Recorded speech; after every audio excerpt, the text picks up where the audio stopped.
The August board meeting will begin in 2 minutes.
If everyone could find a seat, we will begin our board meeting. Good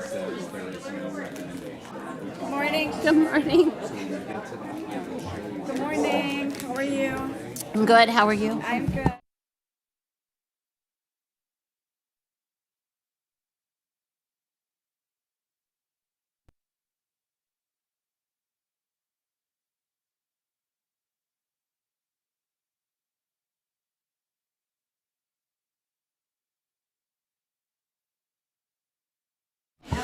Okay, if everyone could find a seat, we will begin. There is. Please find a seat.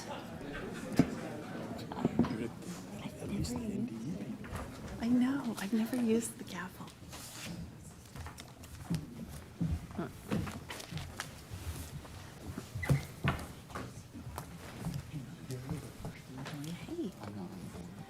The August 8th State Board meeting will now come to order. Good morning and welcome to the August 8th, 2025 State Board of Education meeting. Board members, please engage your microphones before speaking and turn them off when you are finished speaking. Please note that board members may be using their cell phones and laptop computers to access the agenda and information related to this meeting. Live streaming is available through the State Board of Education website. Would the recording secretary please call the roll? Kristen Christensen. Here. Maggie Douglas. Here. Lisa Schoenhoff. Here. Liz Renner. Here. Kirk Penner. Present. Sherry Jones. Here. Elizabeth Tegmeyer. Here. Deborah Neary. Here. Commissioner Maher. Here. All present. Quorum is established. Please rise and join me in the Pledge of Allegiance. I pledge allegiance to the flag of the United States of America and to the republic for which it stands, one nation under God, indivisible, with liberty and justice for all.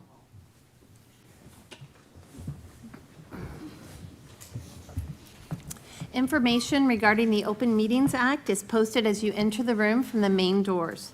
The Open Meetings Act is also posted on the State Board of Education's website. The next item of business is the Commissioner's report. Commissioner Maher, please provide your report. Thank you. Good morning and welcome back. First, there are 0 items that have been identified to be removed from the consent agenda. If board members wish to remove additional items or any items from the consent agenda, please fill out the form at this time. Remember that any items removed from the consent agenda will be taken up under additional business. Well, welcome back, board members. You had a month off. We all did from board meetings. And welcome back for August. August is such a fun month, not only because you return for this meeting, but because it marks the beginning of school for all of the kids across the state of Nebraska. Not only for school, but for all of fall activities, and hopefully for a little bit of cooling off of the weather, although I will take this over snow and ice any day. Today, I want to share a couple of key updates with you as we begin the school year. To begin, I'm excited to share updates with you on the School Financing Review Commission.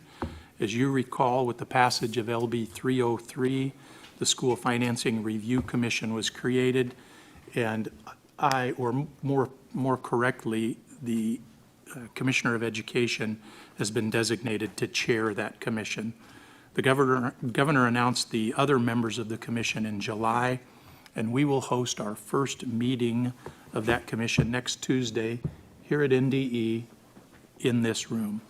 The meeting is a public meeting, so anybody is welcome to attend, and we intend to broadcast that meeting around the state. So there will be no questions in terms of access to that commission.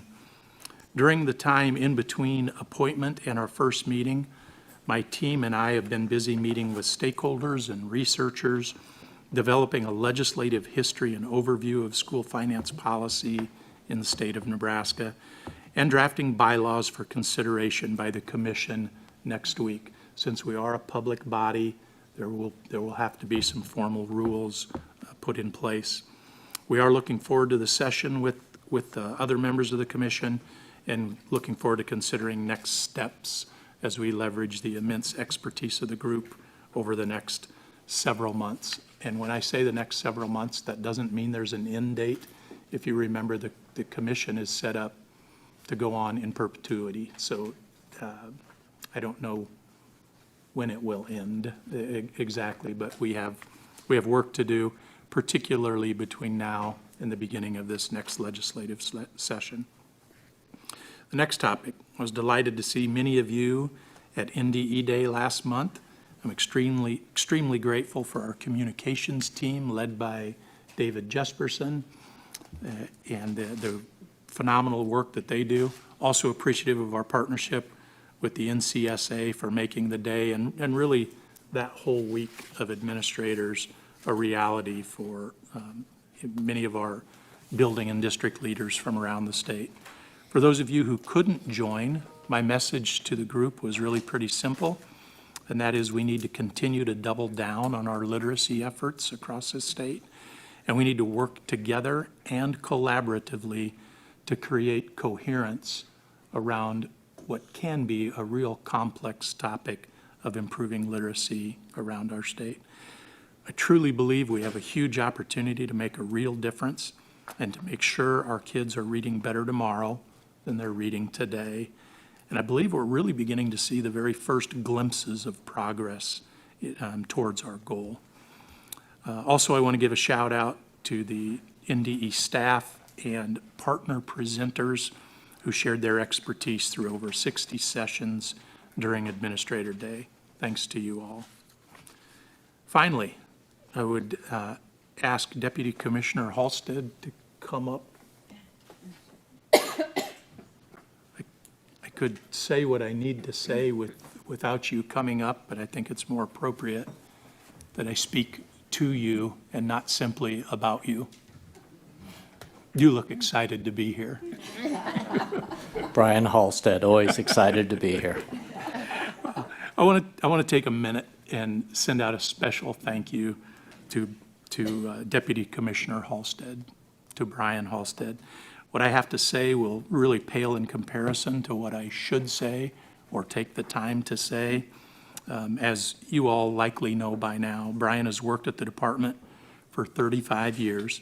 He's worked in various roles and has performed each role with excellence. His commitment to the Nebraska Department of Education cannot be overstated. His commitment to students of Nebraska cannot be overstated.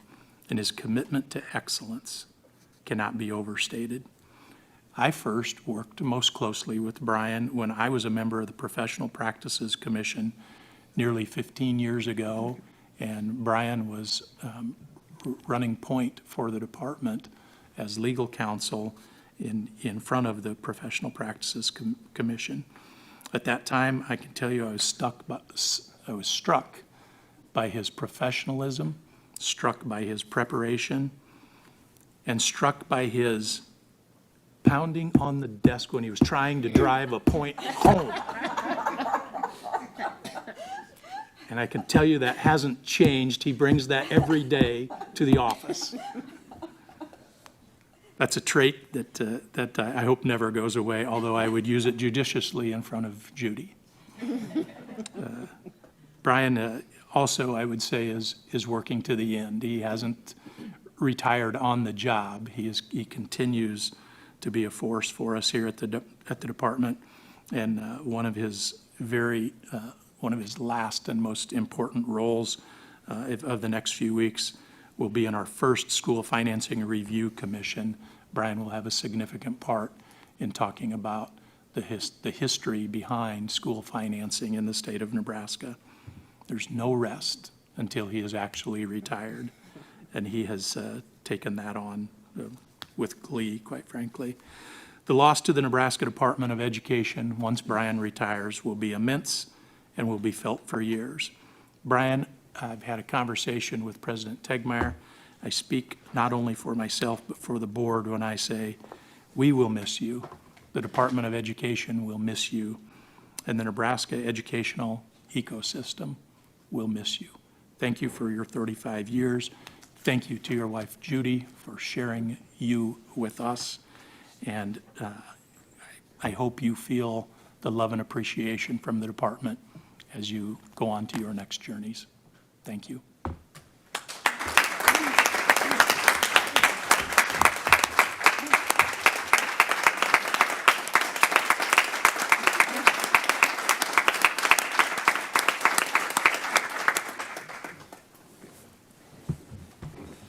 As part of my commissioner's report, you're welcome to speak.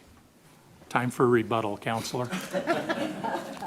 Well, first of all, thank you all very much for the opportunity I've been given for the past 35 years to be involved in, to be surrounded by people who are committed to ensuring that students in Nebraska can learn everything they need to learn in order to be good citizens of Nebraska or wherever else they may go in the rest of their life.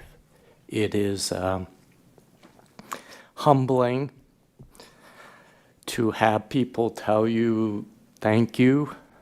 Sometimes you don't even remember whether you did or didn't talk to them. You assume that. It's a reminder of if you take the world as a smooth lake of water with no ripples on it, and someone calls you and you talk to them, you created a ripple. And you have no idea how many ripples you created or whatever happened after that. You only hope that you were able to help them accomplish what they were looking for and doing. I don't talk about myself much, and I'm not going to do that here this morning because I learned long ago how I conduct myself is going to speak louder and longer than any words I might say. So it has been a privilege. I know you all will continue to do good work because every one of you is here for the same reason. And so long as we all keep focused on that reason, there isn't anything you can't do if you decide to do it with your best efforts. So thank you very much.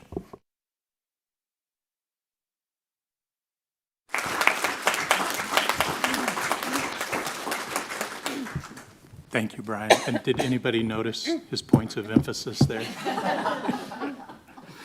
Okay. Again, thank you, Brian. I would tell you that item 6.7.A has been requested to be removed from the consent agenda. Thank you. And with that, President Tegmeyer, my report is concluded. Thank you, Commissioner. Elizabeth, can I ask him a quick question? What was the date on that first meeting for the commission? That date is August 12th, next Tuesday. We'll start here at 8 a.m. Yeah, And email. Yeah, I was going to say per executive committee request, there's an email that includes a link to that live broadcast. So be sure to share that with any interested constituents as well. Yes, and that link is also on our website. We have also sent it out to a number of statewide entities. We're not trying to keep that a secret. We want that out as in the largest way we can get it out there.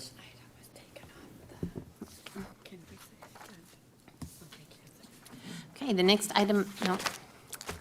NDE staff member, David Jesperson, please make your way to the front of the room for a brief introduction of Lindsay Wilson, the 2025 Nebraska Teacher of the Year, who is a middle school teacher from Bennington Middle School in Bennington, Nebraska. Good morning, David Jesperson, Office of Public Information and Communications, and I will keep it brief today. For a lot of times, summer can be a slower period for teachers. They can get some much-needed breaks. For the Nebraska Teacher of the Year, the summer seems to be a time where they ramp up their speaking engagements and travel. Our 2025 Teacher of the Year has traveled both the state, the country, and even further, and she will join us to fill us in on her latest report with a couple of guests with her as well. Lindsay.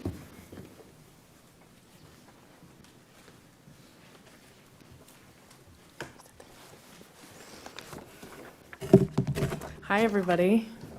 Thanks for having us back.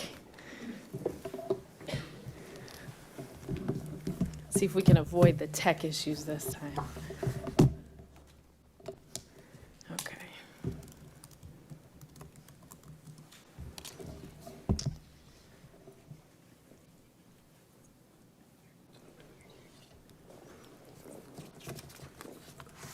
Thank you. Okay, so once again, thank you for always allowing me to come in and share what's been happening throughout the year. Usually I give you this whirlwind of projects and national opportunities and unexpected adventures, and this time is going to be a little bit different. When I reflected on the last time that we met at the end of the school year, I realized that there was like one thread running through it all, and that was collaboration. It's been the quiet constant in all of this chaos throughout the year, whether it's students teaming up or teachers crossing content lines, or me connecting with other teachers from around the state and even the country and now the world. Collaboration has been what's held it together for us the whole time and helps push us forward. So you may notice that I have two students with me here today, and I know that's not the most traditional thing to do, but because I think it's important, and nothing compares to us hearing from the students and the people living this work that we do every single day. So these two have been in my classroom all of last year, sometimes even more than once. And so they're not just students, but they are our leaders, our creators, and the future that we are preparing for. So I would like to introduce to you the two that are with me here with me today. From the very start, these two stood out to me in a way that they showed up in my classroom as classmates, collaborators, and leaders in our class. They both have this rare mix of patience, determination, and a drive to make things better, especially when it's something that they're passionate about. I've watched Ulysses, who I call Yuli, time and again notice when someone needs a hand and quietly step in. He encourages others and shares what he knows and makes sure that nobody feels left out. He understands that when we work together, we all succeed. And he's quick to share his enthusiasm, but just as quick to make sure that everyone else gets their moment to shine. Lucy, she has this natural gift of leadership. She does not wait for anyone else to take the first step. She takes that initiative on her own. She's thoughtful and kind and has a way of speaking that makes people stop and listen. She not only works hard, but she makes everybody around her better. So it is my honor to introduce to you Ulysses Hale and Lucy Hunt. They are outstanding students and remarkable leaders in our classroom, and more importantly, genuinely good people. Every day, they bring curiosity, kindness, and that kind of energy that inspires everybody around them. So today, they're going to share their perspectives with you on collaboration, because for them, it's not just a word that we use in our classroom, it's how they live and learn. So as you hear from us today, I want you to think about something, and the connections that we make in one classroom don't just stay there, that they grow and they reach and sometimes take us places that we never expected. So our year starts off with what's in the box. It's a simple but powerful, sorry. This was the activity I did for my finalist interview with Mr. Penner. And he leaned over after it was all over and he goes, "So what's in the box?" And I still haven't told him. But to be fair, I haven't told them either. So, yeah. So our year started with this simple but powerful activity, what's in the box? And it's where students saw science as fun and teamwork as essential. So now I'm going to let Yuli share why teamwork became such a big deal early on. Hi, my name is Yuli, and I was in Mrs. Wilson's science class last year, also the year she won Teacher of the Year award. And in this year, we did lots of experiments and projects, all of which, 95% of which, we all collaborated on. Now, one of these projects we did was a project where we had to study tectonic plates and find out how the same two dinosaur fossils were found halfway across the world, split between an ocean. And our teacher, Mrs. Wilson, put us into groups and assigned us different jobs like lead researcher, supervisor, and this helped us show teamwork and cooperation and helped us figure it out that the tectonic plates were closer together at one point but then split up because that's how tectonic plates work. And another example that I want to give, what's in the box, was we were shown items, some of which could be in this mystery box, others weren't. We had to weigh each individual item and make an educative guess. Now this showed teamwork and cooperation because others would examine, others would weigh, others would just hand people things, and it helped us do this more efficiently. It also gave me inspiration in science class to work together with people better and overall just be a better team person. Yeah, that's all. Thank you. Awesome. See, he doesn't know either. As the year went on, our collaboration spread beyond our classroom. We launched Curious Creators Expo, where students and families explored hands-on projects, and together, and students as young as second grade were able to showcase their work. That momentum from this last year is leading to a grant that will extend and expand STEM opportunities in our district for younger students. And Yuli, he was very much a part of that. He was right there. You can see him in the middle picture holding the zebra. And he was showing everyone firsthand that when students lead, the impact is real and powerful. Right after that, we tackled a research project on moon jelly populations. And students created their own research questions and presented their findings to their classmates, their families, and community members. This student-led symposium proved something powerful, that when students are given meaningful challenges and real platforms to share their discoveries, that they will rise to the occasion and show how brilliant they can be in a space filled with curiosity and support. Lucy was one of those standout presenters, earning her spot as one of the 2 groups to share with the entire grade level. Sorry about that. So I'm going to let Lucy share with you her experience on the student-led Moon Jelly Symposium. Hi, my name is Lucy Hunt, and I have Mrs. Wilson for Science and Social Studies. One of my favorite quotes from Mrs. Wilson is, "I can stand up here and talk all day, but at the end of the day, how much do you remember? You learn better from your peers, the people around you." My favorite project this year was the Moon Jellies project, because you and a partner got to pick any question to research about moon jellies. Me and a partner, chose to research how a change in the population of moon jellies affects the rest of the ecosystem. We did all the research we could on this question, and we found our answer. But that wasn't my favorite part. My favorite part was listening to everyone else's questions they researched about. Through this project, I have learned so much that I get to share my knowledge with other people. When we went on vacation in North Carolina, we were lucky enough to go on a behind-the-scenes tour of a local aquarium. We stopped at the moon jellies tank, and I was telling our tour guide that if the moon jellies population doesn't stay stable, it'll affect the rest of the ecosystem. She asked me to further explain, so I told her that moon jellies eat zooplankton and turtles eat moon jellies. And since the moon jellies population is increasing, that means the turtles population is increasing as well, because the more food a species has, the more it reproduces. But since there are more moon jellies, that means zooplankton's in higher demand, making their population decrease.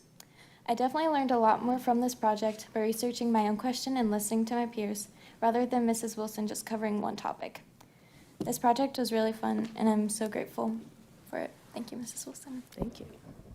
So as you can see, her work didn't just stop in our school, but she shared it across state lines. And it sparked these conversations and new partnerships. We weren't just following the 7th grade curriculum, but we were redefining what collaboration was and empowering our students to lead. We didn't stop there. This summer, I had the incredible honor of taking our ripple of collaboration all the way across the globe. I was invited to present for the Shanghai Teacher Institute in China during a 12-day educational exchange, sharing work that my students like Yuli and Lucy and the others in our collaborative projects on an international stage. I recently returned from the Sino-US National Teacher of the Year China Talk Symposium, where I proudly represented Nebraska and the Bennington Public Schools. Over 12 days and across 5 cities, I presented on building a culture of collaboration, using curiosity to fuel student engagement, and empowering learners in the age of AI. During the trip, I participated in panel discussions, visited schools, and engaged in meaningful conversations about STEM, teacher preparation, educational innovation with educators from all around the world. I also had the privilege of attending a 2-day UNESCO principal seminar where we focused on teacher evaluation and preparation. At the end of the 12 days, the experience culminated in a ceremony where it was said friendships and partnerships were formed. Friendships and partnerships were formed. This has reaffirmed that education knows no borders. Those words could not be any truer. This was an unforgettable adventure that truly has completely changed my life and my work. While our education systems may differ, our mission is still the same, and it's to inspire teachers, advocate for our students, and help every learner reach their fullest potential. Words cannot fully express how much this experience meant, but one thing is certain, that this is what global education looks like, and I was extremely grateful to be a part of it. Just 2 days later, after returning from China, I headed to space camp. My team designed rovers and built rockets and survived the multi-axis trainer. More importantly, we worked together like a real flight crew. It was collaboration at its best, relying on one another and embracing together or not at all. Next up, a day later, I presented at Admin Days to share why collaboration in the classroom is such a game changer. One of my top requested talks this year has been Together We Learn, Building a Culture of Collaborative Learning. This presentation explores collaboration in the classroom and how it isn't just taught, it's modeled every day. It means taking risks and stepping outside of our comfort zones and learning alongside of our students. So what began with a simple box in my classroom grew into an incredible opportunity for me to represent the state, spark conversations thousands of miles away, and proof that learning and collaboration truly know no borders. Just a small group of curious kids asking, what's in the box, has become a way of connecting our classrooms, schools, states, countries, and even cultures. So I want to thank Yuli and Lucy for joining me today and sharing their voices and allowing you to hear from them.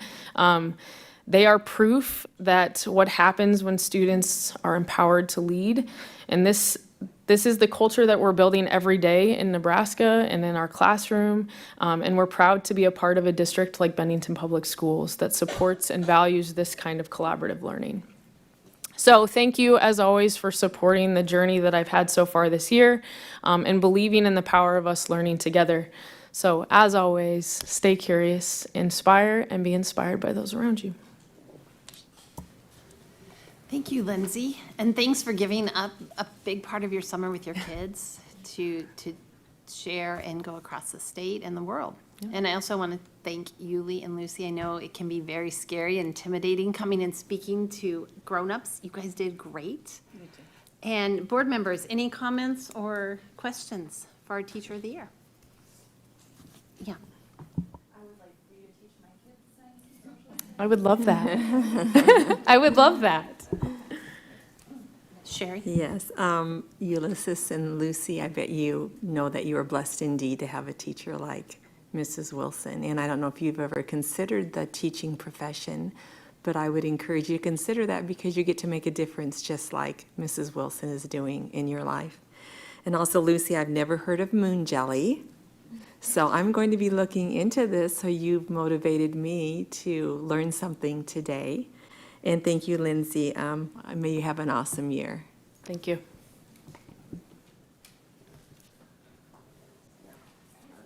Thank you so much. Thank for you, coming. guys. See you soon. Yes.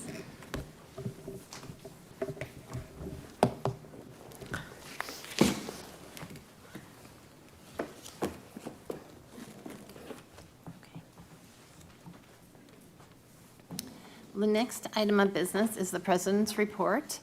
And hold on to your socks because I have one today. I know, I thought I'd surprise everyone. So last year when I was elected president of the board, I pledged to make literacy a focus.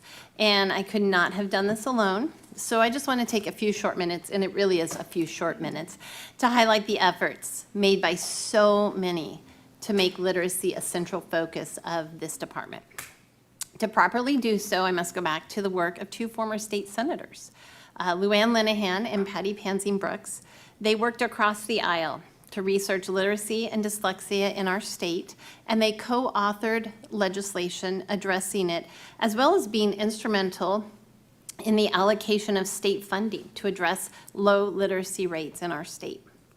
These efforts have been complemented by our staff who'd been studying the research and were implementing teacher trainings as funding was available. The big push came under Commissioner Maher's leadership through the creation of the Nebraska Literacy Project and the application for a federal literacy grant, which is bringing $55 million over the next 5 years into Nebraska to assist teachers and schools in evidence-based reading instruction. Over the summer, our department has hired a literacy director and a new deputy commissioner who has a wealth of literacy instruction experience to help oversee this project. During their summer breaks, many of our teachers statewide have attended trainings and workshops on evidence-based literacy instruction, and many others anticipate these trainings in the upcoming years. It's not just those in the field of education who are learning about the direction we are taking, reading instruction, and they are eager to row in the same direction with us. And this includes state senators who are supportive and they're ready to assist with the additional legislation that we may need. And citizens throughout the state are voicing their support in the importance of this work.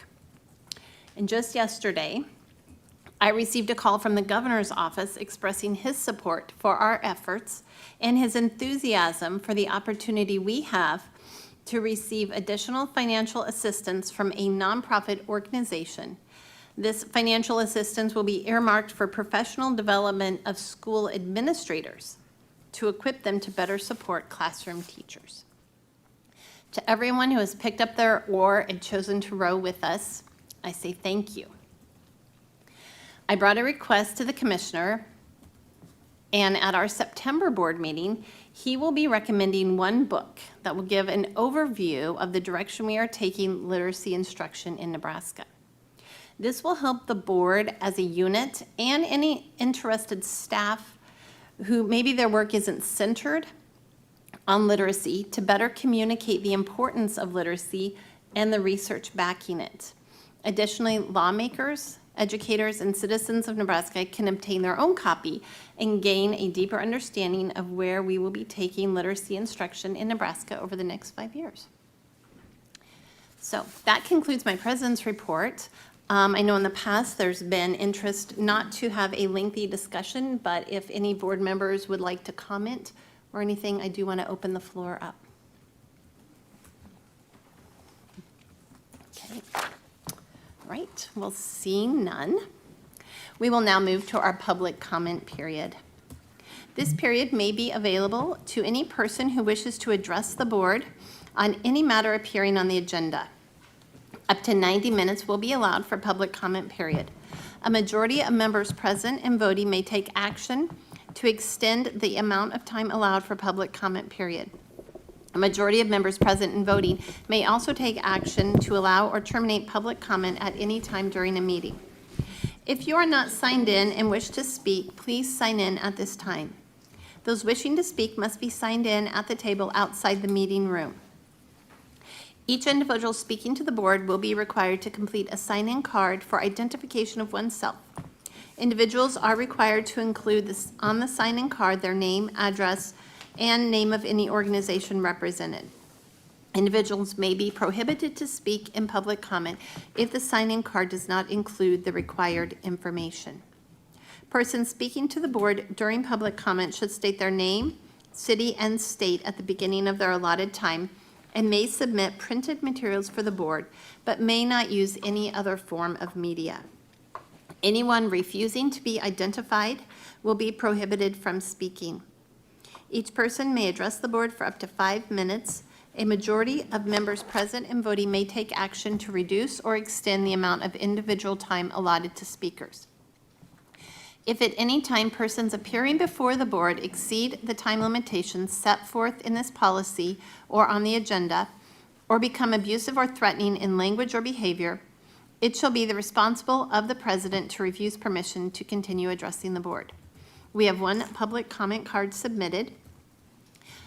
Vice President Neary will announce the name of the speaker.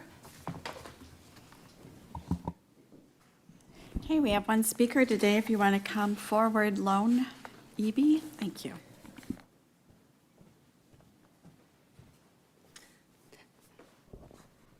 Hello, everyone. My name is Lowen Eby, and I reside in Papillion, Nebraska. I want to express my concerns regarding Agenda Item 6.7A, which pertains to the approval of school districts' requests for exclusions to the budget limitation under the provisions of the Tax Equity and Educational Opportunities Support Act, TEOSA. My specific concerns are the NDE FOS is recommending a reduction in income for the listed school districts to increase their eligibility for TEOSA funding.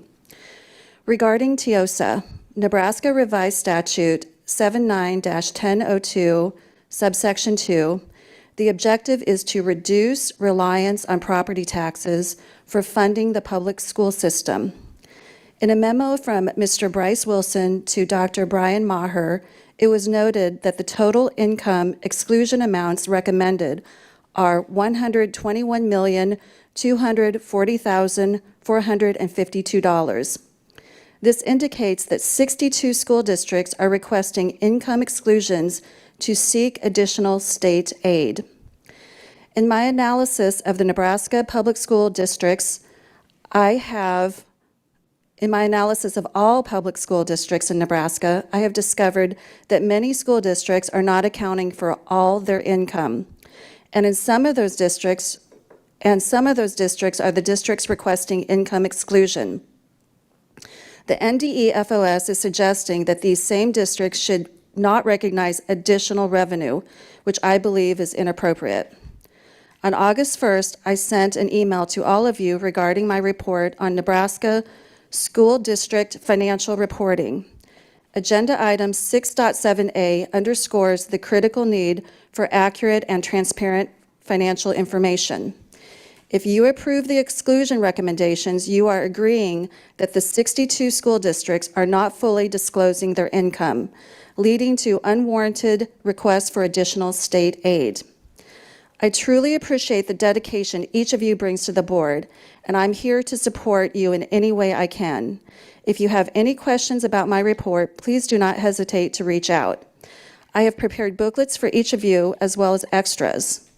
For those interested in diving deeper into the report and examining the supporting data, I invite you to explore my YouTube channel, Lowen Eby, and my name is spelled Loaneby,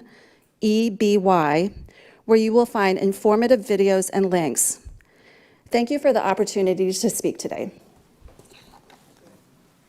Thank you. No written public comment has been submitted.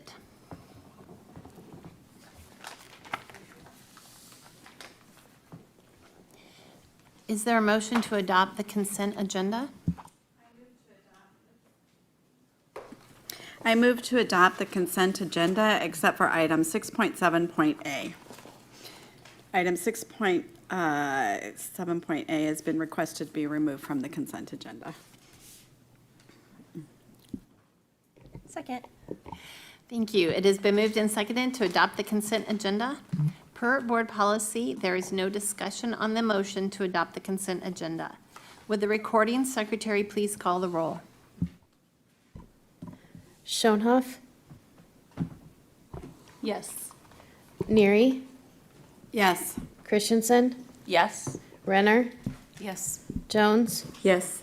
Douglas, Yes. Penner, Tegmeyer, Yes. 8 yes. The affirmative has it, and the consent agenda is adopted. The next item of business are reports of the standing committees. And I will report on the executive committee meeting. The executive committee reports on its August 7th, 2025 meeting. Members present were Elizabeth Tegmeyer, Vice President Deb Neary, Sherry Jones, and Liz Renner. The committee reviewed 4 information items. First, the committee received an update on work related to legislation enacted during the recent legislative session. NDE staff will continue to update the committee on implementation efforts. Second, NDE staff provided the committee with a presentation and an update on the strategic planning process, including next steps for board input and involvement and preparation for a September work session. Next, the committee reviewed board bylaw and policy revisions as recommended by NDE staff and will continue discussion on this topic. Finally, the committee received notification of a vacancy on the Nebraska Assistive Technology Partnership Advisory Council. This concludes the executive committee report. Elizabeth Tegmeyer, Chair. Are there any questions on the executive committee report? Okay.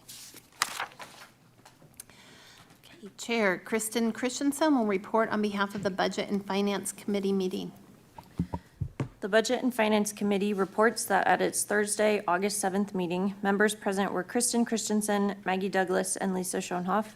The committee reviewed 5 action items. The first item reviewed was a contract for an educator effectiveness specialist to assist with the implementation of the statewide educator effectiveness system. The committee recommends approval of this item. The next action item reviewed was the grant award for the first 2 years of the Comprehensive Literacy State Development Grant. The committee recommends approval of this item. Third, the committee reviewed potential contracts for work being done with the Nebraska Improvement Grant Funds, including the system-involved youth data sharing system. The committee recommends approval of this action item. The fourth action item reviewed by the committee was the potential acceptance of grant funds for the Nebraska Literacy Leadership Network. The committee recommends approval for this item as well. The last action item reviewed was a potential increase for the inflation-adjusted dollar threshold requiring school districts to advertise for construction, remodeling, or repair of building projects. The committee recommends approval of this item too. Additionally, the committee reviewed travel expenses, noting no concerns. And last, the committee reviewed 5 information items, including an update on the Comprehensive Literacy State Development Grant, the upcoming McKinney-Vento Grant Awards, the first draft of the potential 2025-26 deficit budget request, and possible contracts for the Nebraska Career Connections license and a high-quality IEP development project. This concludes the Budget and Finance Committee report. Kristen Christensen, Chair. Thank you. Are there any questions on the Budget and Finance Committee report?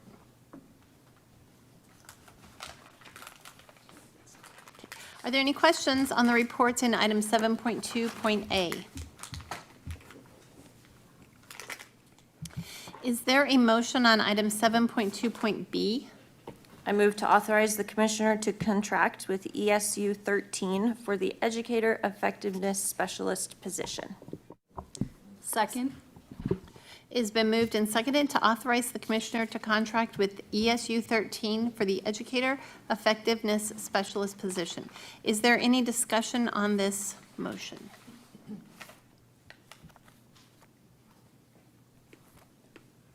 Okay. The motion is to authorize the Commissioner to contract with ESU 13 for the Educator Effectiveness Specialist position. Would the recording secretary please call the roll? Douglas, Yes. Schoenhoff, Yes. Renner, Yes. Christensen, Yes. Neary, Yes. Jones, Yes. Penner, Yes. Tegmeyer, Yes. 8 yes. The affirmative has it, and the motion to authorize the Commissioner to contract with ESU 13 for the Educator Effectiveness Specialist position is adopted. Is there a motion on item 7.2.C? I move to award funding from the CLSD grant to identified subaward grantees. Second. It is moved and seconded to award funding from the CLSD grant to identified subaward grantees. Is there any discussion on the motion? Yes, this is a big one for me. As you had stated in your opening statements or your presidential report, that literacy has been a focus for the NDE and should be. It's imperative that we get every single kid reading at proficient levels in our state, and I think that everyone in this room would agree with that sentiment. And so as I look through this one, I do not take it lightly. I think it's probably one of the most important pieces on the agenda. There will be 46 recipients, if I counted correctly, for this first portion of funding, and there are 8 allowable activities. I had several questions regarding this. Allison Denbesti, thank you. I can't see you, but I think you're behind Kirk, for answering all of my questions. One of the things that I see again and again in the allowable activities for these recipients is professional learning. And one of the questions that I always ask is this going to be sustainable? And one of the best things that we can do is get our educators and our administrators knowledgeable in strategies that work and is grounded in science and research. And what that means to one person might mean something else to somebody else in the field, especially when we're talking about people that have been in the field for decades. And so I proceeded to ask Allison about the parameters around professional learning, and they already have in place a professional learning rubric, which I thought was excellent. It was forward-thinking. They are on the ball, and I can tell that there's been a lot of work that has gone into it. I look forward to future conversations and asking all the tough questions and having the tough conversations with all the stakeholders, because this is so important. But I think if there's one thing that is sustainable, I think professional learning is of utmost importance, and I'm very happy to see that it's listed with almost every single recipient. So I just wanted to say thank you for the work on this, and I look forward to future work. Deborah? Yeah. Thanks, Lisa. I agree with everything you said and appreciate that you said it. And just because we started some deep dive conversations yesterday about strategic planning and future, and you touched on a lot of things that this is a gold standard project. We have everything, that we need to be successful, a great vision, a great plan, science, research, data behind everything, professionals that, are top notch. It's just, and so I lift it up as something that when I'm thinking about our strategic plan, like these are the components that I hope we can be discussing on that topic, things like the evidence. I mean, you said specifically you value this because of the evidence that's behind it and the research that's behind it, and that it represents excellence. And so I don't know, just because we are going to be in strategic planning mode for a while, these are key things that I hope we can lift up as we go through that process too, because I think, like you said, this is an amazing example of the gold standard. So thank you. Sherry? Yes, thank you. This is primarily for the public that I'd like to share some information that was provided to us at the bottom of the list of CLSD grantees. So this is for your information. And it states that all applicants serving birth through kindergarten entry and grades 6 through 12 have been fully funded. The amounts requested in kindergarten through grade 5 exceeded the amount available to award, and as a result, 24 out of 45 applicants were funded for this age band. So if my math serves me well, that means 21 did not receive funding. Now, for me personally, it's unfortunate that the Federal Department of Education set or dictated to us the allocations for us. Of the $55 million, 15% is allocated for birth through kindergarten entry, 40% of the funding for kindergarten through 5th grade, and 40% for 6th grade through 12th grade. In my opinion, kindergarten through 5th grade should have had a much greater allocation, for that is the critical time to teach children how to read. But that's my opinion.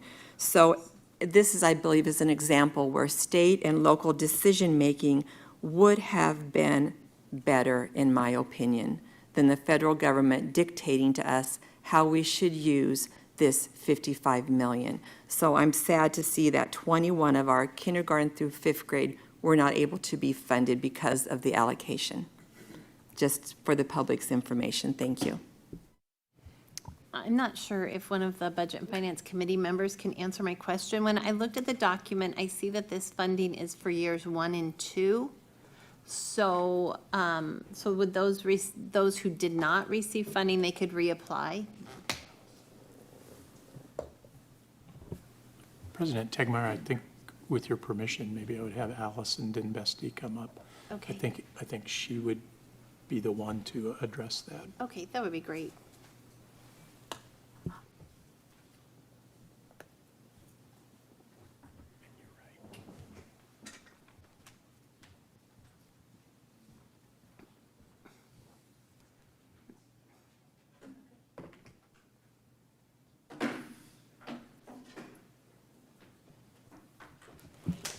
Good morning. Allison Denbesti, Academic Officer.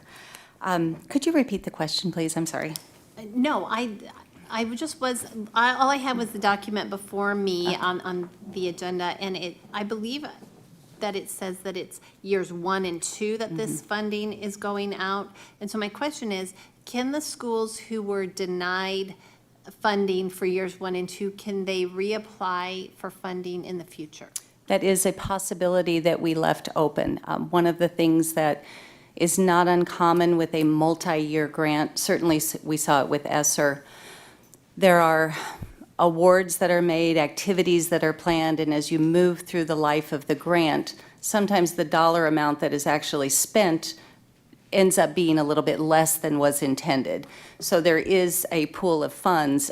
It is our expectation that perhaps by year 3, we would be in a position to either award more funding to those who were awarded and are demonstrating results, or open it back up again for another round of competitive applications. So the NDE could do either. Okay, great. Thank you for answering that. Yeah. Any other questions or comments? All right, okay, thank you. So the motion is to award funding from the CLSD grant to identified sub-award grantees. Would the recording secretary please call the roll? Renner, Yes. Douglas, Yes. Christensen, Yes. Jones, Yes. Tegmeyer, Yes. Penner, Yes. Neary, Yes. Schoenhoff, Yes. 8 yes. The affirmative has it, and the motion to award funding from the CLSD grant to identified sub-award grantees is adopted. Is there a motion on item 7.2.d? I move to approve the Nebraska Improvement Grant projects. Second. It is moved and seconded to approve the Nebraska Improvement Grant projects. Is there any discussion on the motion?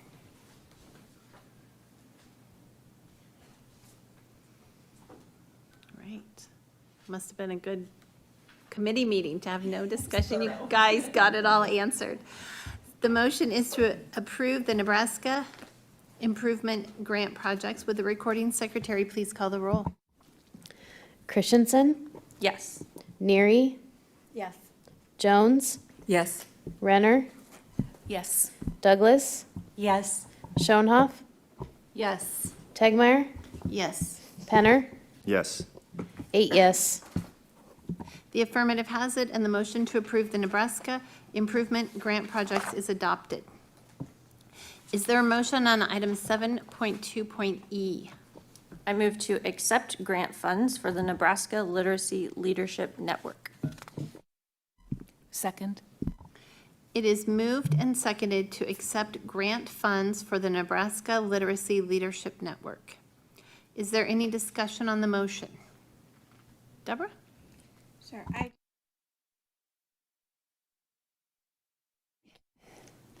I just want to say, and I'm sure I speak for most everyone on the board with these comments, just how deeply grateful we are to the Sherwood Foundation. I mean, for this extraordinary $25 million investment in advancing literacy in Nebraska. This isn't a small project or amount. This is a really big deal, and it is going to be transformational, and it underscores the critical role that public and private partnerships play in strengthening our education system.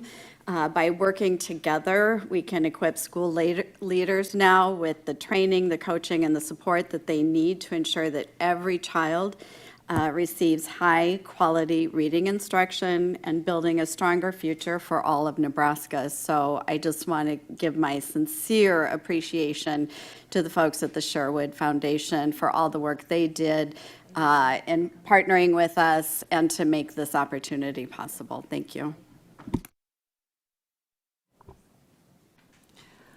I do agree with you, Deborah, that it's a huge amount of money, and it's going to go right to the kids and literacy.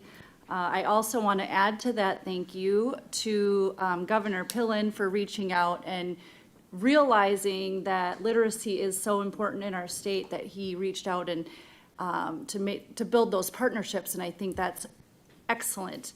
I, as anyone who's been following along, am the only one who voted no originally on the CLSD grant for $55 million. Reason being strings attached, as Sherry had alluded to earlier. And after we take this grant, we will be sitting at $80 million for literacy, and that's no small undertaking for the staff at the Nebraska Department of Education. One thing that I always take into consideration when looking at grants is how does this grant create a dependency on tax dollars later on? Is it sustainable? As the State Board of Education, we are responsible to our constituents to make sure that we are balancing their budget with taxes in the future as well. So we have to be forward-thinking. One of the reasons why I'm really grateful for this 25 million is because there aren't any strings attached. And so what we're doing with it is we're providing professional development focused on school leaders. Well, what better way to spend that money, right? Getting our administrators and our school literacy, or our school leaders, principals, even NDE administrators, knowledgeable in what works in our classrooms. And so sitting at $80 million invested in literacy for kids across our state is a huge, huge, huge deal.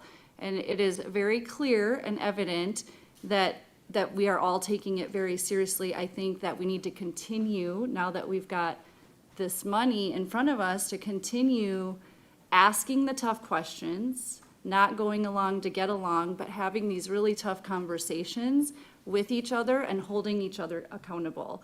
Because if there's not accountability and our kids aren't reading by 2030, then we need to have some serious conversations with each other. And so I appreciate Dr. Maher for really setting that precedent that we do have these goals in place, and we're going to be following up throughout the years, the upcoming years, to make sure that we are holding each other accountable. So thank you for your work.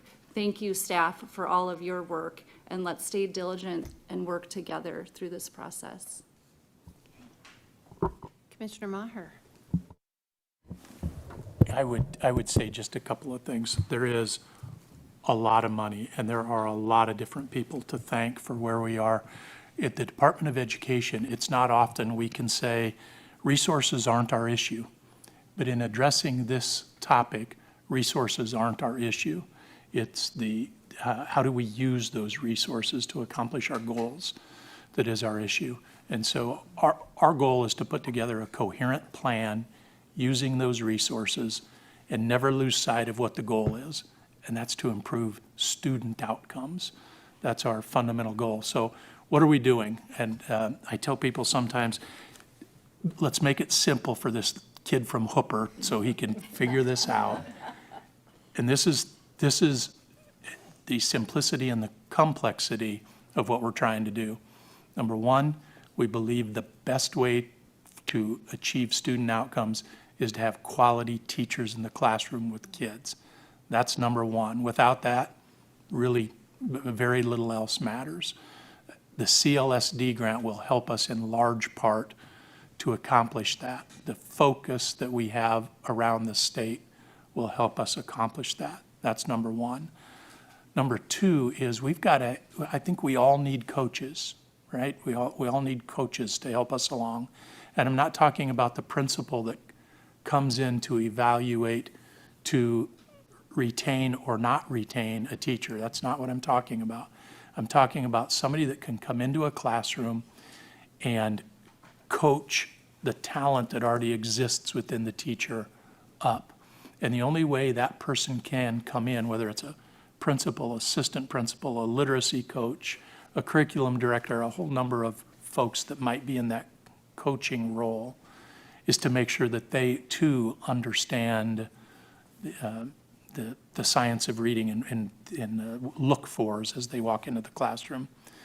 The money that we are receiving from the Sherwood Foundation will help us accomplish that goal.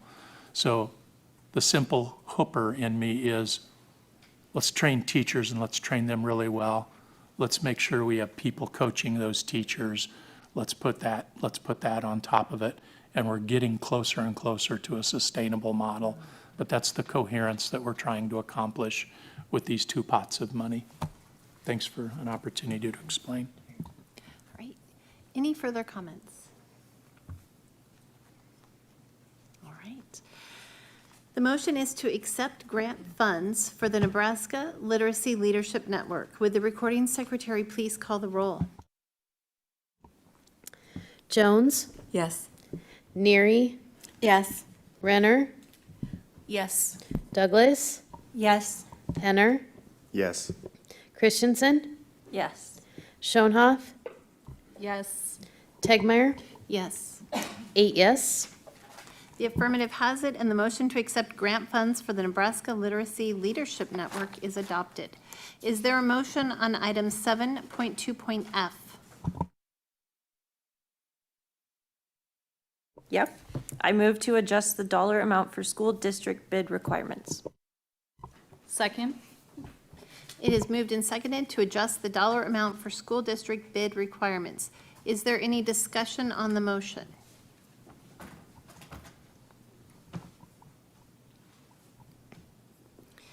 The motion is to adjust the dollar amount for school district bid requirements. Would the recording secretary please call the roll?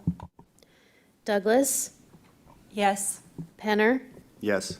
Tegmeyer, Yes. Neary, Yes. Christensen, Yes.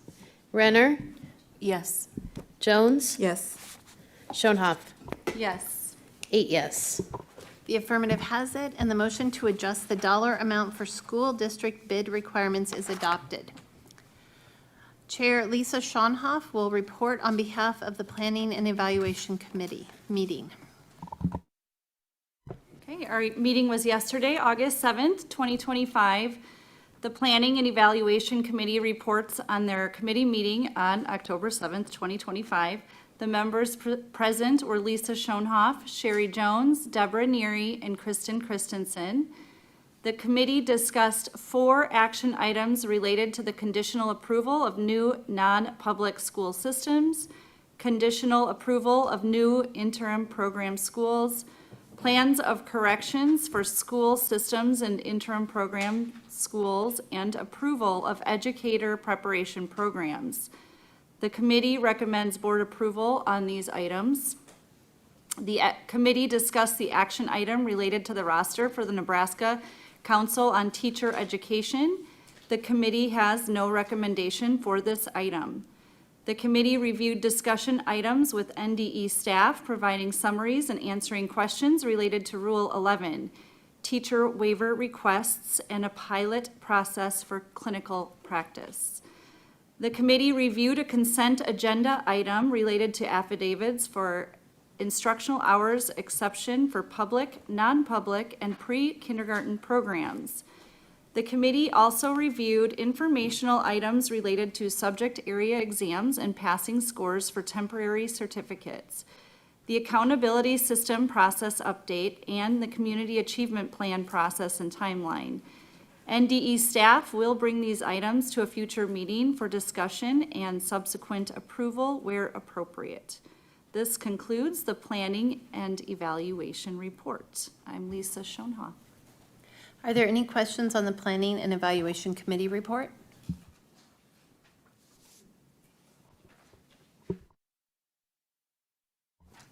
Is there a motion on item 7.3.a?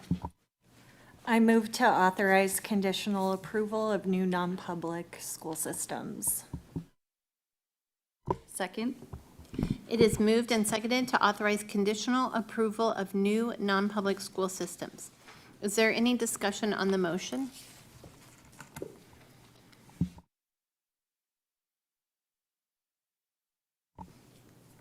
The motion is to authorize the conditional approval of new non-public school systems. Would the recording secretary please call the roll?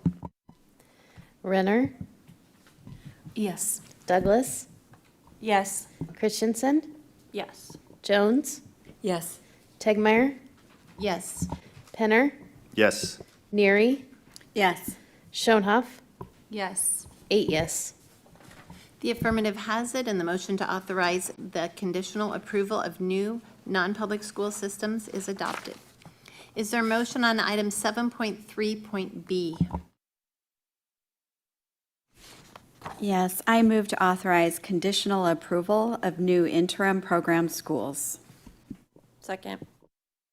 Is moved and seconded to authorize conditional approval of new interim program schools. Is there any discussion on the motion?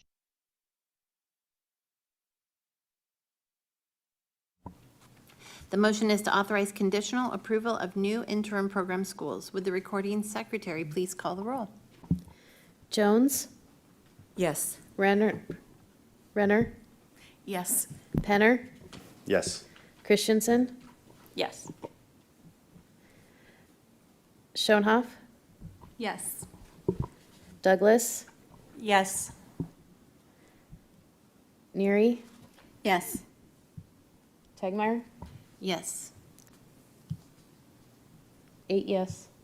The affirmative has it, and the motion to authorize conditional approval of new interim program schools is adopted. Is there a motion on item 7.3.c? Yes, Madam Chair. I move to approve plans of corrections for Rule 10, 14, and 18 school systems and interim program schools. Second? It is moved and seconded to approve plans of correction for Rules 10, 14, and 18 school systems and interim program schools. Is there any discussion on the motion? Yes, Madam Chair. I would just like to note some things for the public. That of these plans of corrections, and I believe at first there were maybe 12 and there was 4 added, so maybe about 16 plans of correction. And of these plans of correction, most are for media specialists and guidance counselors. So I just asked the question, could the media specialist situation be remedied by Rule 24 changes? That would be something I would like our NDE staff to take a look at. And because I think the media specialist shortage affects rural districts very much so. And so I would like us at NDE to take a look at that to see if maybe perhaps some rule changes would be one way that we could address the media specialist shortage. So thank you. Any other comments? The motion is to approve plans of correction for Rule 10, 14, and 18 school systems and interim program schools. Would the recording secretary please call the roll? Schoenhoff, Yes. Douglas, Yes. Tegmeyer, Yes. Jones, Yes. Christensen, Yes. Penner, Yes. Neary, Yes. Renner, Yes. 8 yes. The affirmative has it, and the motion to approve plans of correction for Rule 10, 14, and 18 school systems and interim program schools is adopted. Is there a motion on item 7.3.d? I move to approve educator preparation programs for 2025-2026. Second? It is moved and seconded to approve educator preparation programs for 2025-2026. Is there any discussion on the motion?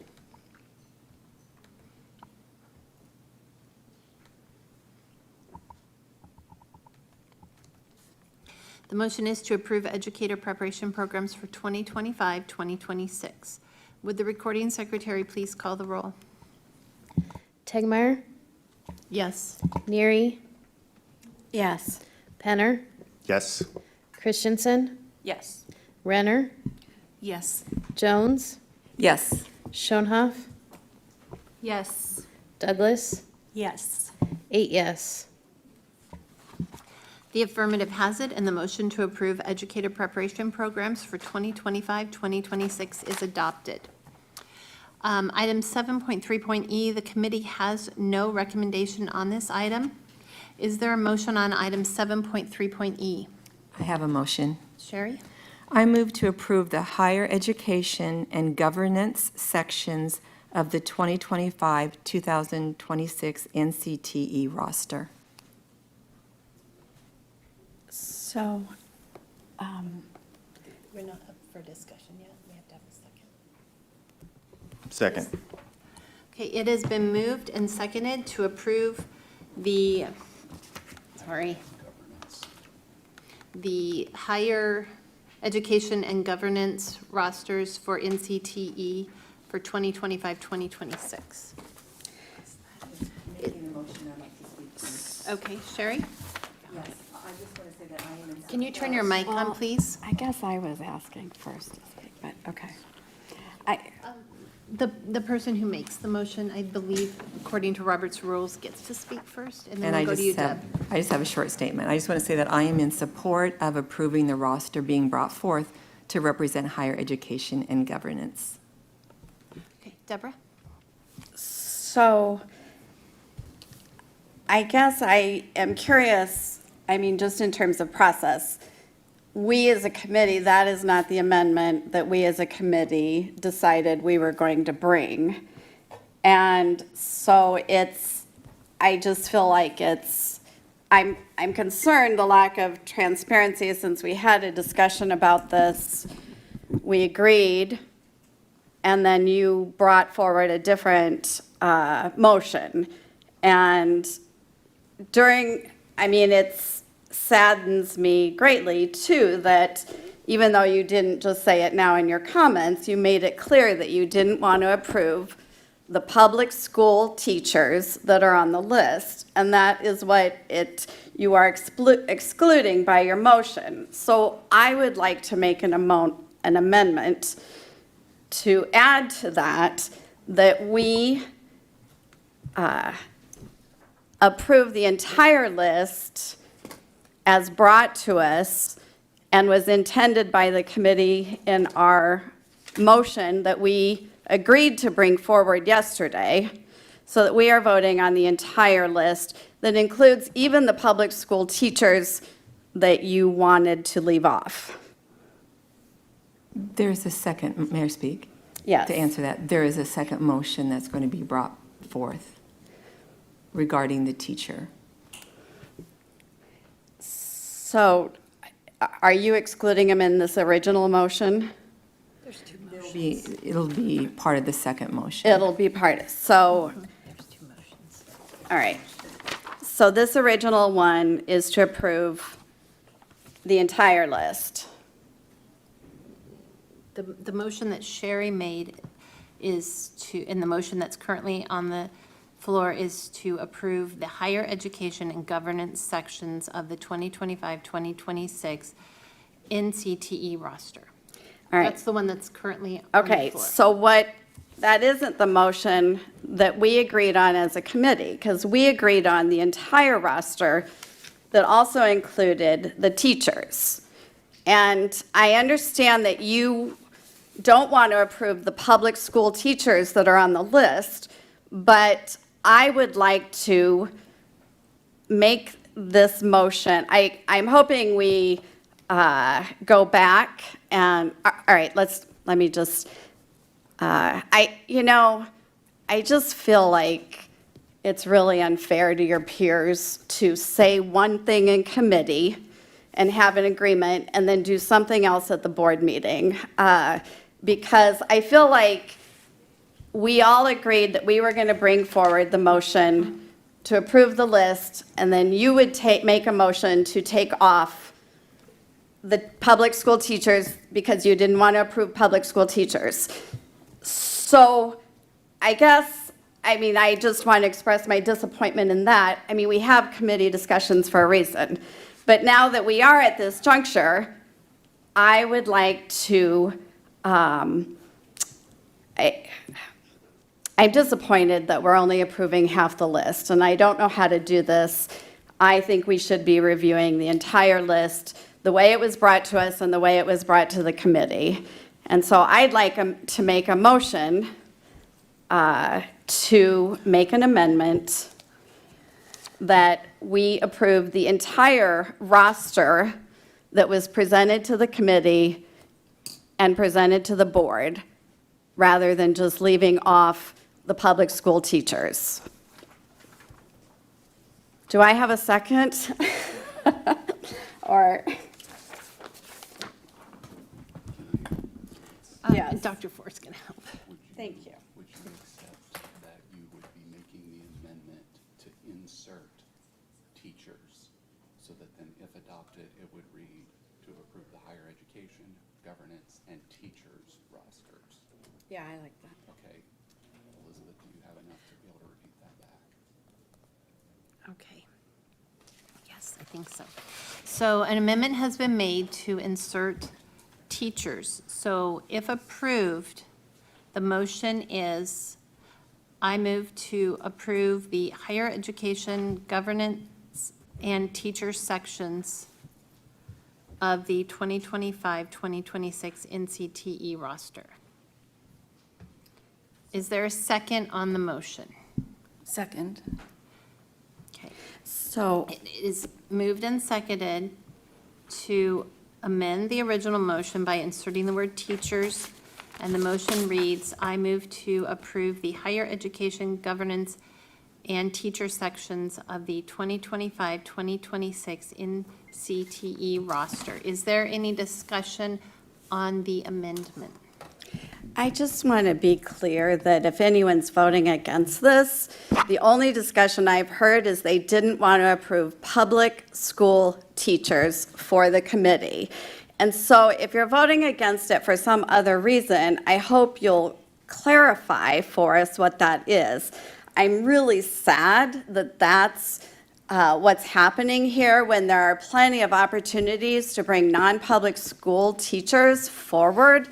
But what we are doing is saying that we don't support those public school teachers, and that feels very, it just feels blanketly inappropriate. Thank you. Okay, I'll go to Sherry, and then I'll open the floor to other board members who haven't spoken on this. The category is just teachers.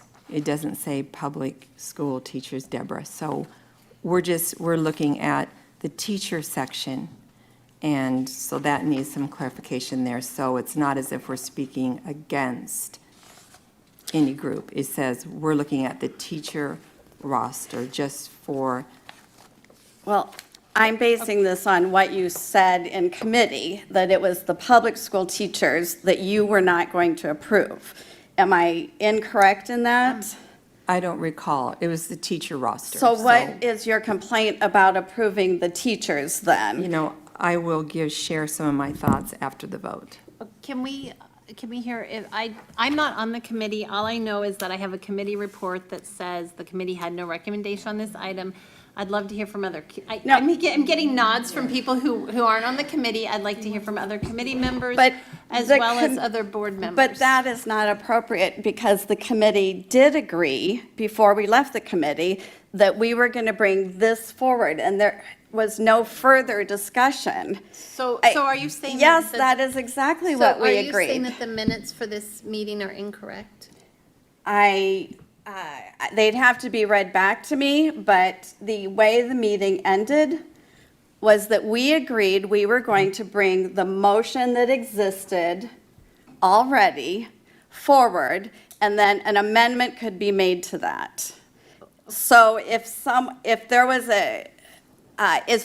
conversation after I was off the Zoom, then that doesn't feel like it should be part of the minutes. But when I was in that discussion, we were going to bring, who else was in that committee? Well, that's what I want to hear from some of Okay. the other committee members or any other board members who have thoughts, but I'd really like to hear first from other planning and evaluation committee members.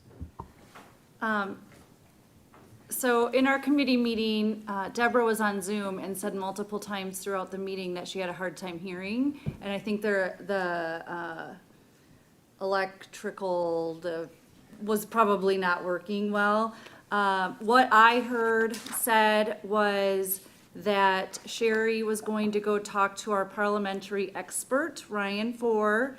Thank you for being our expert, comes in very handy. And talk about some different options for motions, because I don't think you knew, it didn't appear to me that Sherry completely understood exactly the best way to go about doing an amendment. So I was under the impression that she was going to go with Dr. Four and work out a way to do the motion in a way that she felt comfortable with. It's still my turn, I think. And overall, I appreciate all the work that you've done on this, Sherry. It's been in our committee multiple times, and we have all had opportunity to discuss and ask questions, and now it's time to vote. And so I think we let the vote speak for itself, and and move on. Kristen, do you have anything else that you want to add as a committee member? Nothing that hasn't really already been spoken to. There was a discussion about how the best way to, if we could divide the roster, bring an amendment to divide the roster, because there was no concern about part of it and some concern about another part of it. Mostly the teachers that the NSEA is recommending. So my impression leaving that meeting was like what Lisa said, that Sherry was going to go speak to people that had information on how to bring amendments. But I didn't feel like there was a definite, this is exactly what we're going to do, this is how we're bringing it forward tomorrow. Just that there was concern about the NSEA portion of the roster, and that an amendment or a change was going to be brought today. Any other board members who haven't? Okay, so I just want to be real clear that what we're discussing is the amended motion, which is to insert the word teachers into this. I just want to, I mean, it's kind of confusing and things are getting overlapping. And so this is the current thing that we're discussing, though it's all kind of one giant ball of wax. So, oh, go ahead. Do you still have, nope, you're good, all right? And then I know we haven't heard from Maggie or Liz. Can I clarify something, just Sure. specific, just because, so after it was suggested that Ryan would be involved, then I made the suggestion that I didn't think that was necessary.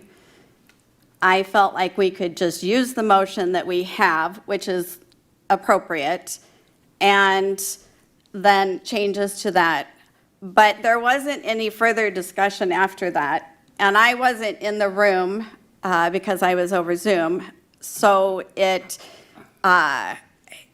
because no one commented on that, I guess I did assume that there was agreement that we were just going to go with the original motion.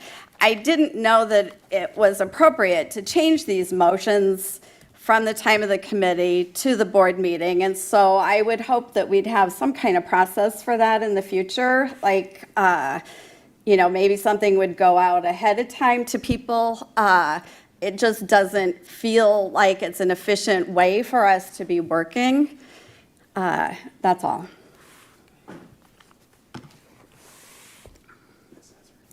Oh, okay, yes, Liz. My only comment from somebody that wasn't on the committee, but I did have a good conversation with Board Member Jones. And so I understand her concerns were about the public teacher versus non-public school teacher ratios on the list. My only concern is probably a parliamentary one, coming into this without that committee knowledge, to have to vote on something, to say, yeah, I approve voting on this, removing a section, and not knowing that that section being removed will also be voted on separately, would make me vote that down, because I do want to have a vote on the teachers. So that's my only thing, is just from a parliamentary perspective. It was a little confusing to me that we wouldn't get to the whole list. So I have there have been several parliamentary procedural questions, just wonderings, people wondering. And so my thought on this at this point would be, would we like to hear from our board parliamentarian, Dr. Four? Does anyone have a question for him? My only question is, are we voting on, I want to either vote on the whole list, or I want to be assured that I get to vote on all of it and separately, but I'd prefer to vote for it as a whole, as it was presented to us by the staff, but just as long as I have a parliamentary question. I mean, is it, if our committee meeting ended with this as a motion that was already on the table, is it appropriate that it was changed after the meeting and committee members weren't informed? I guess, and I guess it's two questions. Is it appropriate through Robert's rules, but is it appropriate just in general, just in terms of, working efficiently with our board members? Okay, well, we'll have Dr. Four take the mic. Okay, I'm Ryan Four. I work at the Nebraska Department of Education. I think I've heard the questions, and I'm going to try to address Liz Renner and Deborah Neary, your questions together. I'm going to back up, though, to describe my involvement in this process. I was not in attendance at the Planning and Evaluation Committee meeting. At the conclusion of the Planning and Evaluation Committee, I was informed by my supervisor, the Commissioner of Education, that there was a request to engage my services, my knowledge, in working specifically with Sherry Jones on a plan for what to bring forward to the committee. It was represented to me that there was no recommendation from the committee, that there was not agreement from the committee members on the recommendation that was brought forward to the committee. And that recommendation was to approve the roster. So that would be all parts of the roster, and there was not agreement there. But there was also no disagreement on the motion that was before us. So shouldn't it be assumed that if there's no disagreement, then that's what's coming forward, not a new motion? There was no agreement on the recommendation, which was to approve the roster. And so my charge was to work with Board Member Jones for a plan to bring forward all of the aspects of the roster, but in a way that would be agreeable for those who didn't agree with the original recommendation. So one would not make a motion for something that they did not agree with. So Sherry Jones was willing to bring forward, is willing to bring forward a motion to approve the higher education and governance sections. So a motion was prepared to do that. And that's the main motion that's on the floor right now. There's an amendment attached to that as well. A second motion was prepared, and that was then to approve the teacher roster. So could that have been done in a different way? Yes, it could have been done, and maybe still could be, by having a motion to approve the whole thing and then carving that out somehow. This, in my estimation, was the most direct and I'm going to say clean, but I don't like that word, approach to this.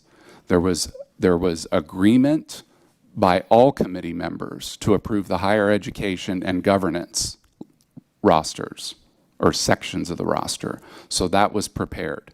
There was not agreement on the teacher roster, so that was prepared as a second motion. I still come back with, this was all done after a meeting, and the committee members weren't informed of it. I still don't understand the appropriateness of that at all. Like if a new motion, no one disagreed, no one voted to say this isn't the motion we want to bring forward. So that's the official motion that should have been brought forward to the board meeting. Now, we can all vote down the motion that was made right now and go back to what the committee had and was discussing, but I just don't understand, and this has happened more than once, how things happen in committee and then when we get to the board meeting, it's different. I just don't understand how that happens. I know you've explained it, but I hope that we don't keep doing this without at least telling your fellow committee members. And I do hope that we vote down the motion that's before us right now so that we can get back to approving the entire roster.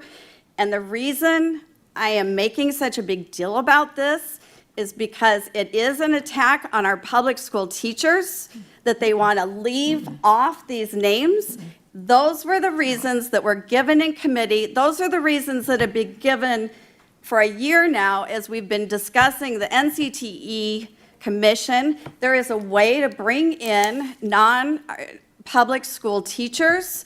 They can be appointees to the State Board of Education. But to turn down these 4 public school teachers just because NSEA brought them forward and because they're public school teachers, it feels like we're chipping away at something important. And I have to keep reminding myself, I just want to give an example. Like there was, if you're in Omaha or saw the news, I mean, like there's a battle between our police foundation, their union, and a state senator in Omaha. And it's ugly, and it's frankly racist and inappropriate. But I have to keep reminding myself that that's an arm of the police union that's fighting with this state senator. That isn't the police department. And I think that's what gets lost sometimes is the teachers union has a political arm, but the teachers union is a really important organization for lifting up and elevating teachers across our state. The majority of teachers in our state are a part of it, and so to target the NSEA and teachers that they represent and teachers that are teaching in public schools just seems really inappropriate to me. Okay, at this time, we'll hear, we've trying to follow Robert's rules. I don't keep tabs on the time, but I know that for each motion, each board member can speak twice. Sherry, I know you have your light on. I'll let you speak, and then I'll open it back up to any board member who hasn't spoken, and then we'll vote on this amendment. Okay. I just want to note that out of respect for my fellow board members and those that were not part of the Planning and Evaluation Committee, I did mention to them my intention of bringing forth amendments today. So those of you that were not, I did hopefully respectfully bring that to your attention. So Deborah, you may not have known about that, so I want to let you know that now. And I also want to note that I was a public school teacher for 35 years.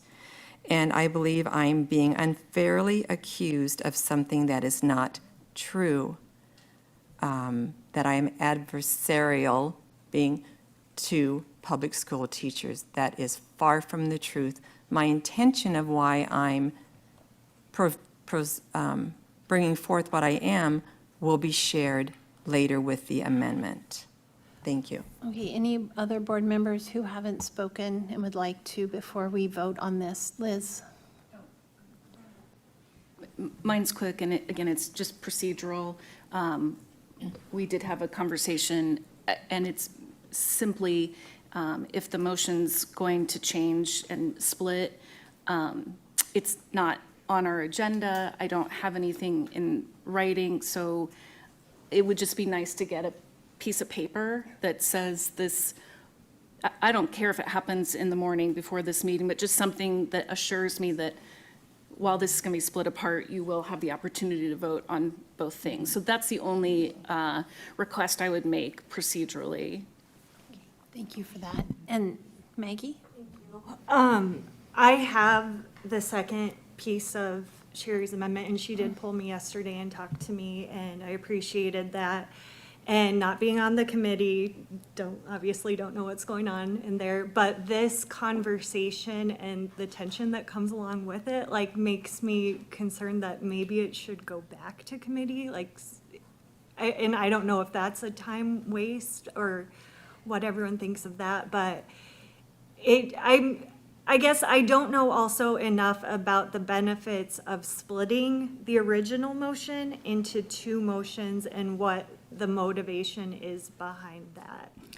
Just what we've been talking about today. Thank is you. all I know. Yep. Any other board members who haven't spoken? Can I ask a procedural question? Of me or Oh. Dr. Four? Maybe you, if you know the answer. You might. The motion that we have right now is the higher ed and governance plus the teachers. It's an That's amended the motion, amendment. and that is what is on the floor right now. Okay, so if that is not passed, then we go back to Sherry's original half. That is the governance and the higher ed. Yes, that is correct. Okay, thank you. You got clarified? Yep. All right. Thanks. So I want to make another comment, unless there's somebody else that hasn't spoken yet. So, because I know some of you who have chairs of committees have shared this frustration when you found something that was not the same as the last conversation you had. And talking to other board members that are not part of the committee isn't the same as, and also when the meeting ended, there was not a clear, I guess since I said the last thing, I just assumed and no one said anything that wasn't an appropriate step, that it just seemed appropriate that we would bring that motion. And I am hoping that if we don't pass this adding teachers, that we will vote down Sherry Jones' motion, because I feel like it's about precedent. I feel like we should be voting for the entire roster.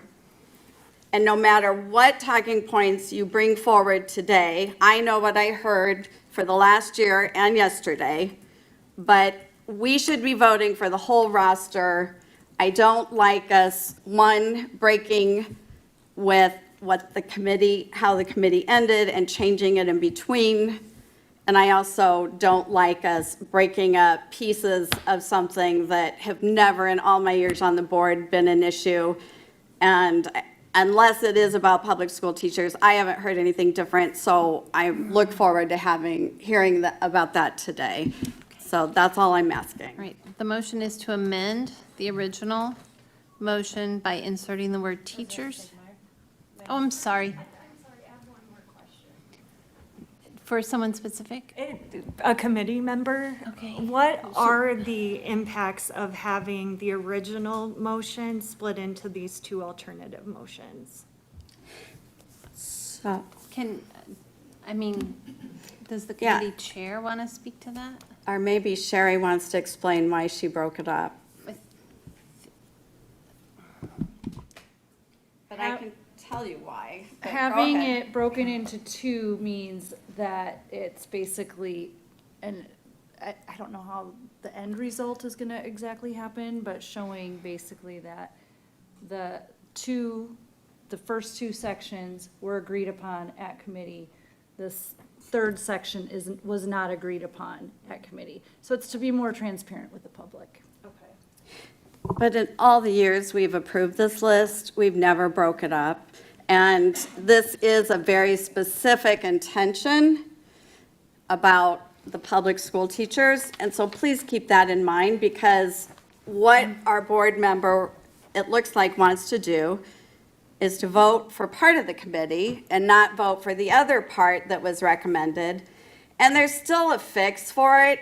I mean, I'm doing this on principle. I'm not doing this because if we vote them down, they're still going to come forward from the executive committee of NACD. I mean, it's just nonsensical to even do this vote. But it is about principle, and I believe that I'm not excited about passing something that wasn't brought forward by a committee. And so I'm not opposed to it going back, but I'm also very happy if we can vote down the motion that was made, not the amended motion, and then go back to the original motion. Kirk? I've heard from two different committee members that is not what came forward. There was no agreement that the motion that was given to you was approved. So that assumption is wrong. So your whole argument is wrong, and I heard from two different committee members. So your assumption's wrong, and you're basing your whole understanding of this is what was brought forward from the board, or from the committee. You don't vote in committee. There's nothing binding you to that. I've had a committee or a chairman say, "Hey, Kirk, do you agree with us?" I say, we'll see. So that's the nod that, hey, there may be a change. And I had two people on that committee say, hey, Sherry was going to go to Dr. Four and get some clarification. That's why it's split. So your whole assumption that she's bringing something forward that wasn't agreed on, and what was agreed on is what you like, is not right. It isn't about what I like or don't like. We ended the meeting with that motion.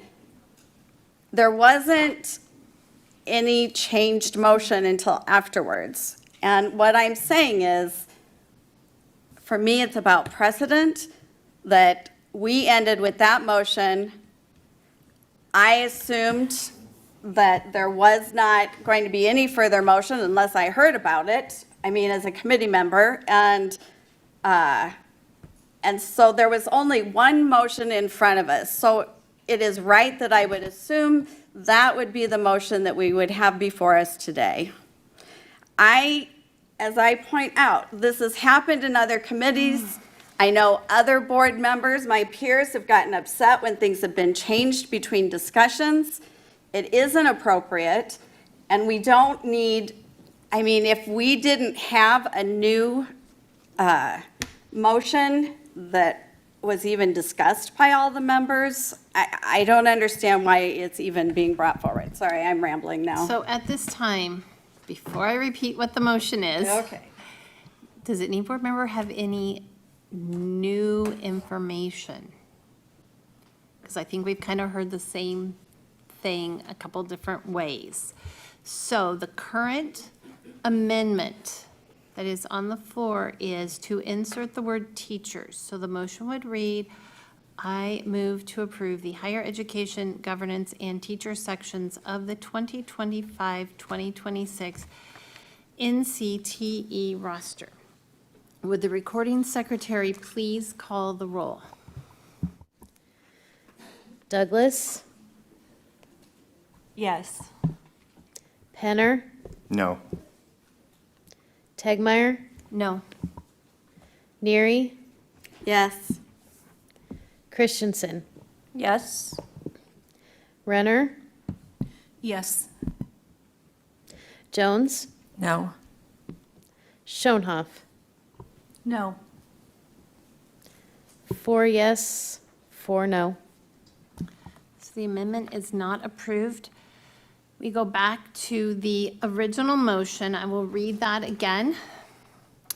The original motion, I move to approve the higher education, I'm not moving. The motion reads, sorry. The motion reads, I move to approve the higher education and governance sections of the 2025-2026 NCTE roster. Is there any discussion on this motion? Liz? This is procedural again. If this motion fails, what happens next? Dr. Four? You feel free to, yes, stay right here. If this motion fails, I believe that it would be appropriate to introduce any other motion that is not exactly the same motion that would have failed. Can you say that in Yep. plain English Yeah. for everyone? I saw a lot of. So, go to Wapello, Iowa.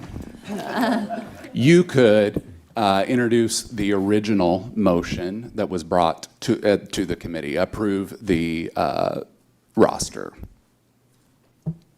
Got it.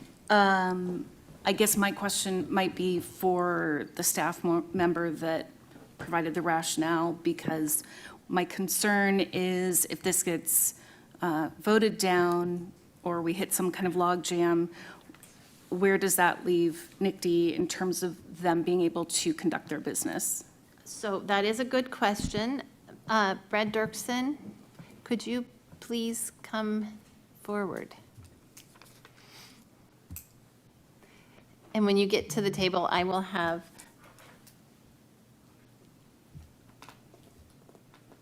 like right now. I have had a request for a restroom break. Just so you know, the notes we're passing. So what I want to do is what I would really like to do is at least get your question, and then I'll whisper to Ryan and figure out good timing.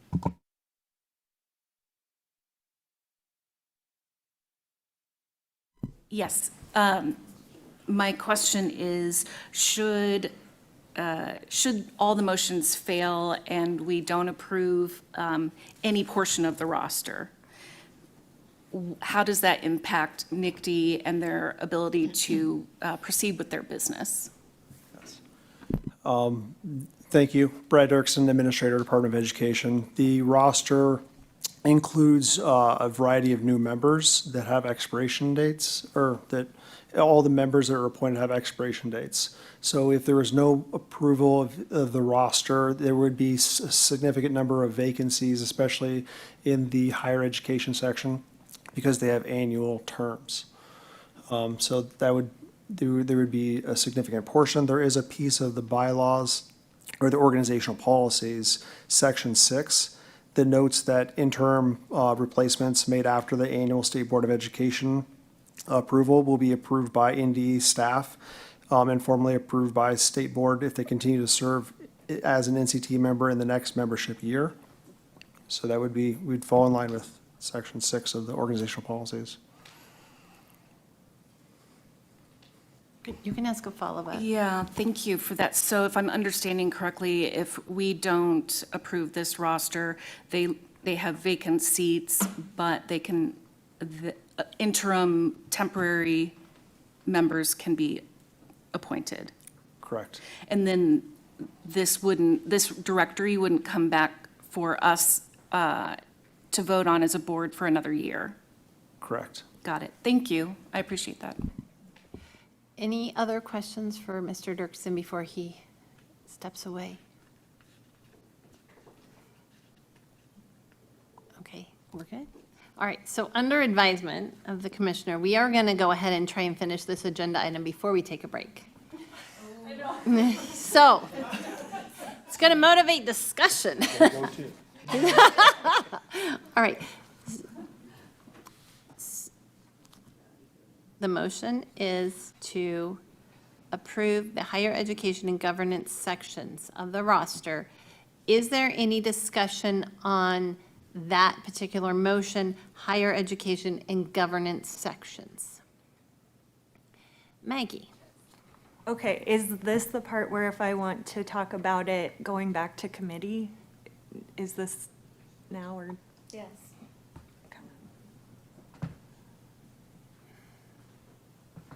Make a motion to refer it to the committee, but the term has already started. And so then. Can you just mic yourself so I don't have to repeat it? I needed your permission. You could refer it back to the committee. The term has already started. And so then, in a sense, you're going to be in the interim space then where the organizational policies allow for NDE staff to appoint. So in some ways, at this point, my guidance would be that that might not make sense for all sections of the roster. If there is agreement on two sections of the roster, it might make sense to proceed with that and then deal with the section where there's not agreement. Maggie, do you have any follow-up for Dr. Four? Okay. Deb? Yeah, I feel like that's putting your thumb on the scale a little bit. One of the options that we have, Maggie, is to defeat this motion and bring forward the original motion that's everything. And if people want to vote against that entire list, then that's their prerogative. But I really believe strongly that we should be voting for the entire list, not just a portion of it. I think politics doesn't belong in these discussions. What NACD brings forward, what the staff brings forward, is for us to either approve or not approve, not break it down into small pieces that, so that we don't have to go on the record about anything.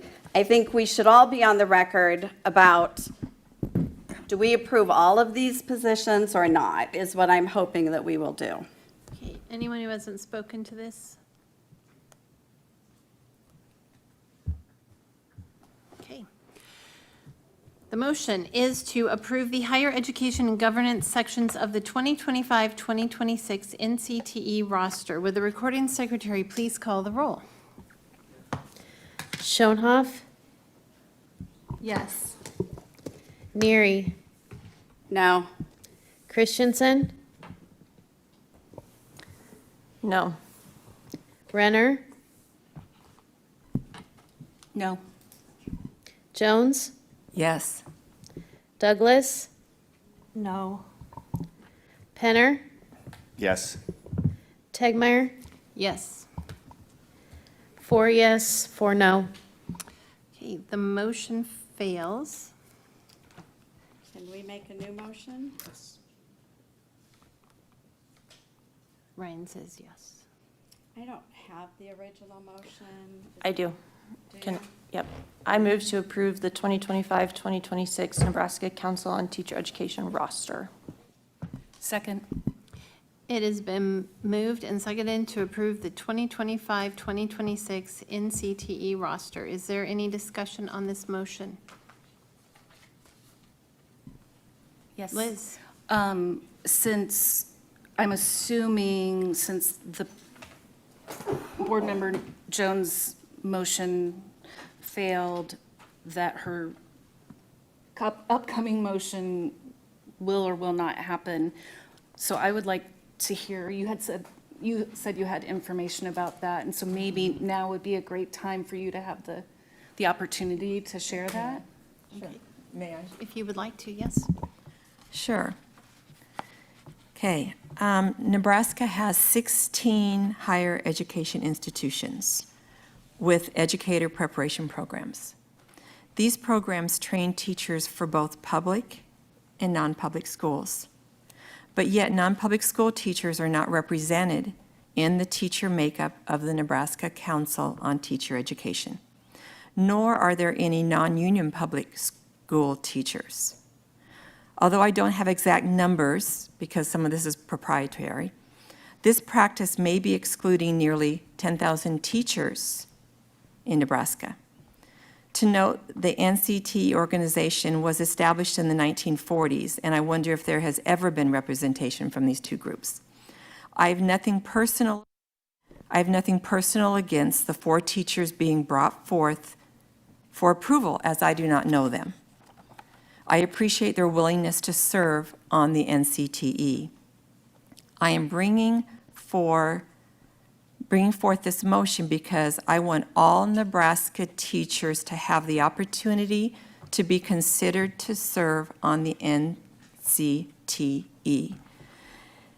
And according to the NCTE's organizational policies, I don't believe there is anything which prohibits the selection of non-public teachers nor teachers not belonging to the union. And some teachers may not belong to the union because of financial difficulties. So they would be being excluded as well. Until there are non-public school teachers and non-union public school teachers given a seat at the NCTE table, I will be voting no.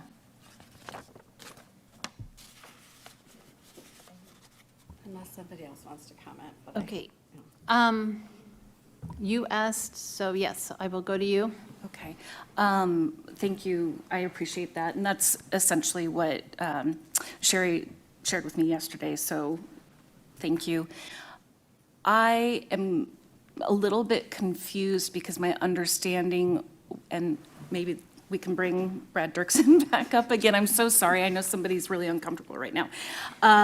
But there is a way, is there not, for non-public school teachers to be appointed to NICD? It's just, there's one block of appointments that kind of belongs to NSEA. So I agreed with Sherry that we should have representation from non-public school teachers on NICD, and I would hope that, I don't know if NDE is responsible for those appointments or how they come to be, if there needs to be better communication with non-union, non-public school teachers, but I too would like to see them, just not at the expense of the existing dynamics as they've been created.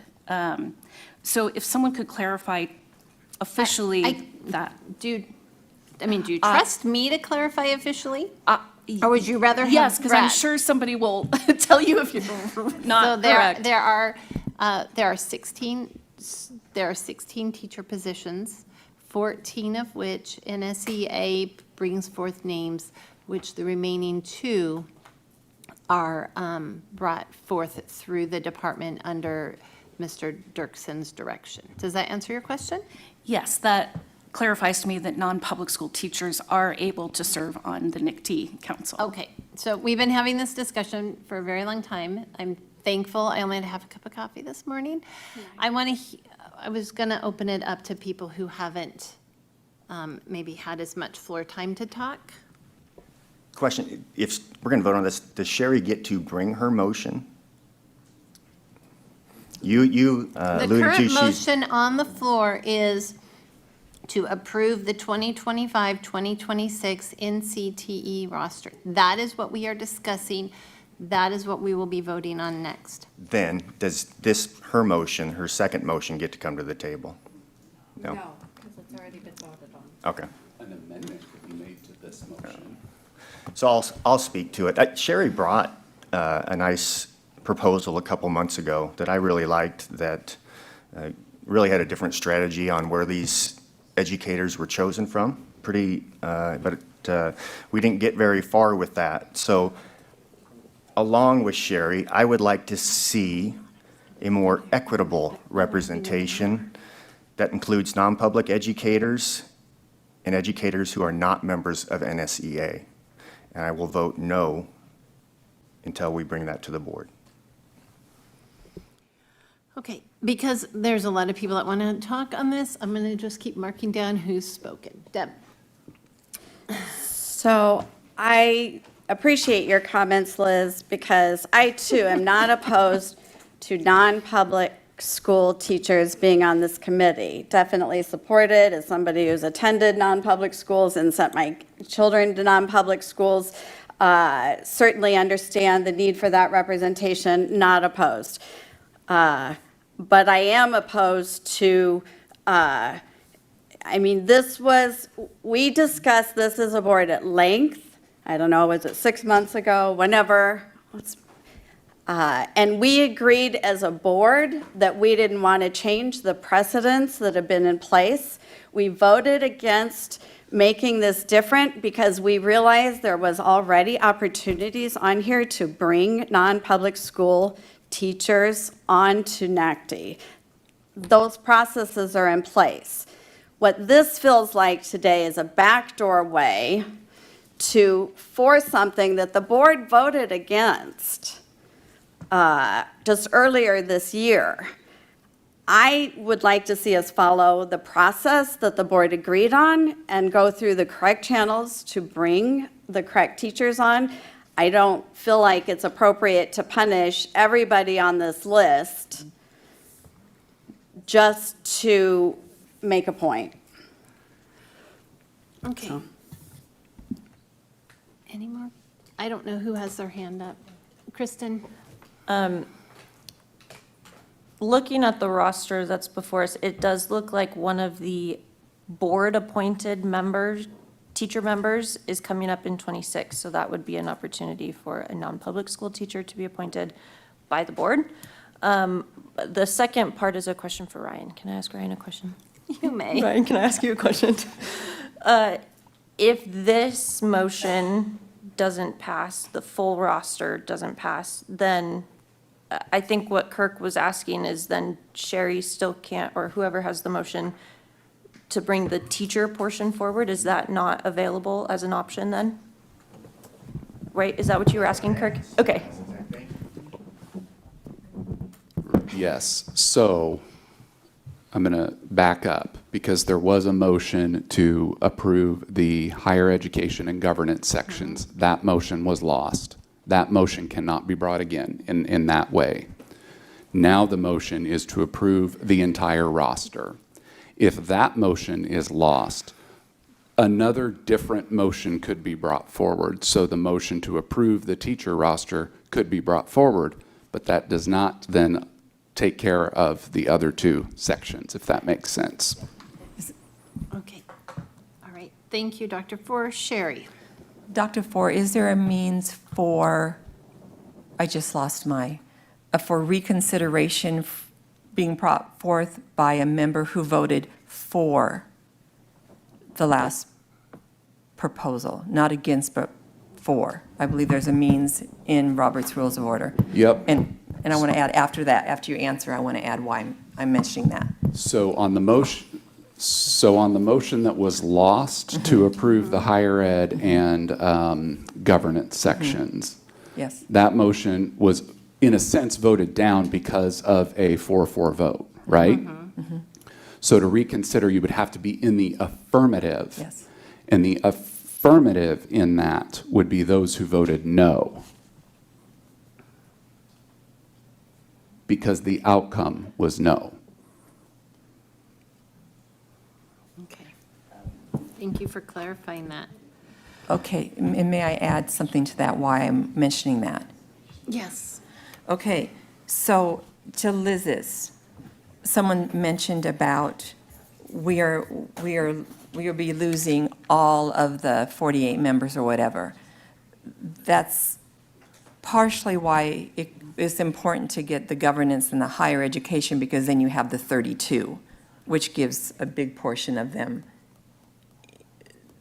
that could carry on. And there's a means to what they would do with the teacher people. They would still be there, some individuals, but it would be. So we'd still have the new 16 higher ed people who are being brought forth and the governance. So there'd be a solid group. That's why I was in support of those two together, because, okay. But I want to say, in reality, there has never, to my knowledge, nor when I asked NDE employees, a non-public school teacher on that listing. So, and if we do get Kristen we get the one position next year, that's 1 out of 16. And that ratio is not in line with the percentage of teachers represented. That's my concern. 1 is just a token.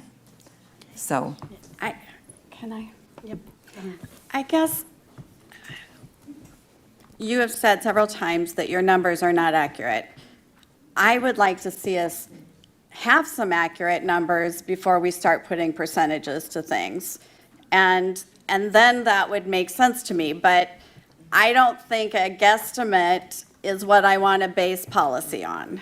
And so let's maybe, if you can work with whoever to find out exactly how many public school teachers there are versus private school teachers or non-public, then I think that's a conversation worth having.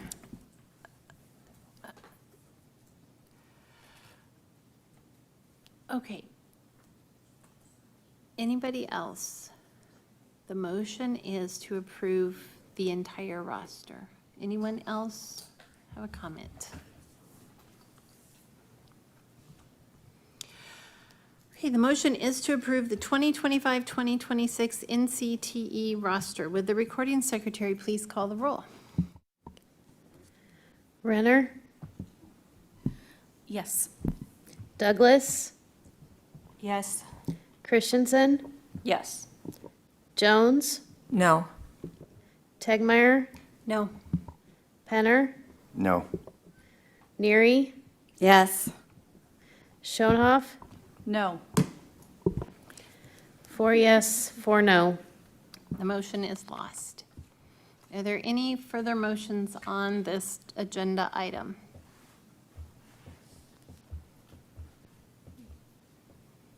Okay. Who would need to make the reconsideration? It would have to be somebody who voted against. It would have to reconsider, it would have to be someone who voted against approving higher ed and governance separately. And can I make a clarification? Dr. Four. That is correct, but the word I used was not accurate. I said affirmative. The word I should have used is, or the phrase is prevailing side. So the prevailing side in that was that it was lost. So if you voted no, you would be able to make the motion to reconsider, if that makes sense now. And can I just clarify, by not taking any further action today, we leave this in the hands of the Executive Committee of NACD? No. I believe it's in the department, Staff. the staff, This under Brad Dirksen.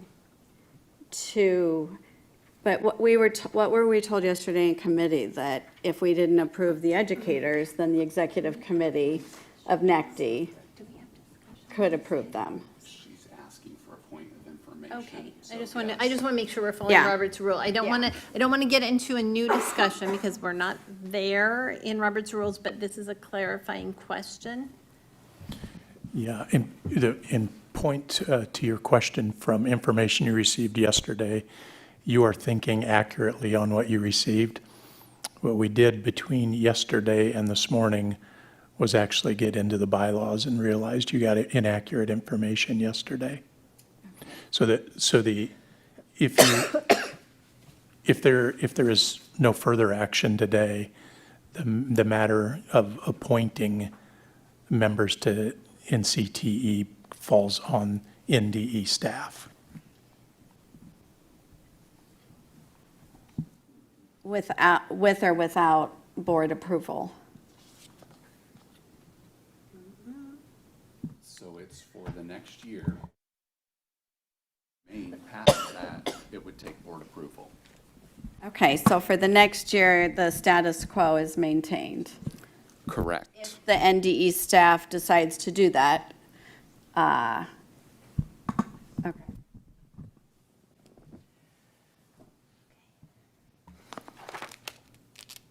Okay, the next few items. What do you mean by the status quo?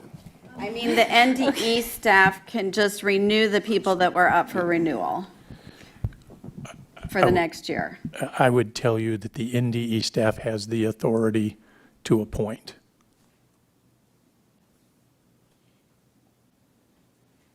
Do they have the authority to appoint 2?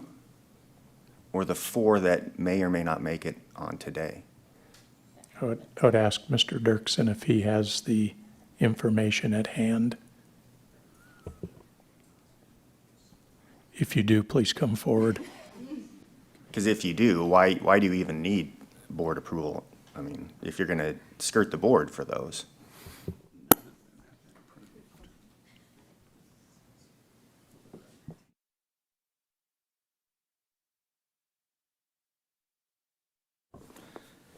Brad Dirksen, Administrator. The organizational policies have terms set out for individual members. So not all of the members' terms have expired, so there will still be a remaining number of members that would be on NCTE. The question, I believe, is how are the individuals then replaced if there is no appointment of members and there's a vacancy piece? And I think it really speaks to Section 6 of the organizational policies, which was approved by the board in 2021, that the process is outlined in the second paragraph of Section 6, where it speaks to the executive committee will ask nominating groups for an immediate replacement of those positions. And then from those nominating groups and those recommendations that are made, then NDE staff will then approve those members to NCTE for that 1-year term. So it comes to the executive committee, correct? The executive committee would then ask the nominating groups that are outlined in organizational policies. The teacher section of NCTE is section 4.03 that notes that there are 2 nominations from the State Board of Education, and there are the remaining are going to be nominated by the Nebraska State Education Association. So practically there's 2 coming from the board, 14 nominations coming from NSEA. So as the organizational policies are outlined in Section 6, if there are vacancies, that the executive committee of NCTE would ask for nominations from the nominating group, which would be NSEA. And then from those nominations, staff would then appoint individuals to the organization, is how Section 6 is. So they're just going to appoint 2 more NSEA members. It's not very inclusive. It's not very equitable. It's sad. Okay. Try not to get into discussion, just clarification. Okay. Okay. We are going to take a break and we will reconvene at 11:25.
The board meeting will resume in, it looks like about 2 minutes, using the clock at the back of the room.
If everyone can find their seat.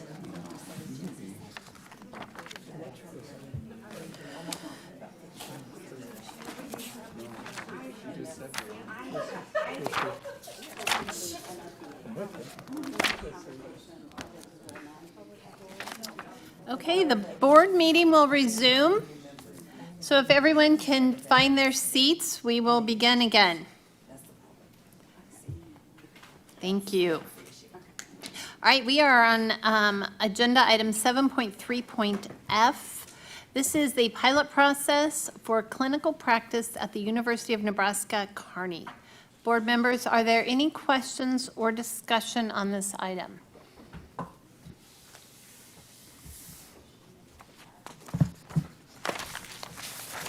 Agenda item 7.3.G. This is a Rule 11 teacher waiver request from, and I am going to say it, Omaha Nation Public Schools. Any questions or discussion on this? I know that these teacher waivers came through planning and eval, so you've already had those.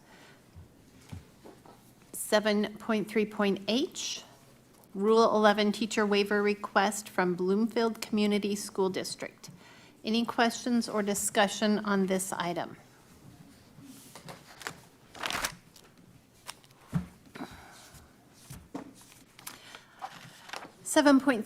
I, Rule 11 teacher waiver request from Stapleton Public Schools. Board members, are there any questions or discussion on this item? Lisa. I just would say that Melody brought these for early childhood, and when asked if there was a plan in place for these waivers, there definitely is. They're working towards endorsements. They're doing all of the things they need to be doing. Right, they do bring their plans in order to seek approval. Also, the Rules Committee is currently working with staff to address the issues within the rule that maybe are problematic and could be changed without compromising quality or safety. So be looking for that information in the next couple of months from the Rules Committee. I won't get on Maggie's toes too far. Any other discussion on those waivers? Well, then we will hand the floor over to Chair Maggie Douglas to report on behalf of the Rules and Regulations Committee meeting. Thank you. The Rules and Regulations Committee reports on the August 7th, 2025 meeting of the committee. Members present were Chair Maggie Douglas, Vice Chair Liz Renner, Elizabeth Tegmeyer, and Kirk Penner. Committee members reviewed the rules report and asked about the rules under other rules in the revision process. Staff provided that those rules are currently in the revision process with NDE staff and to expect those rules to come before the committee in the future.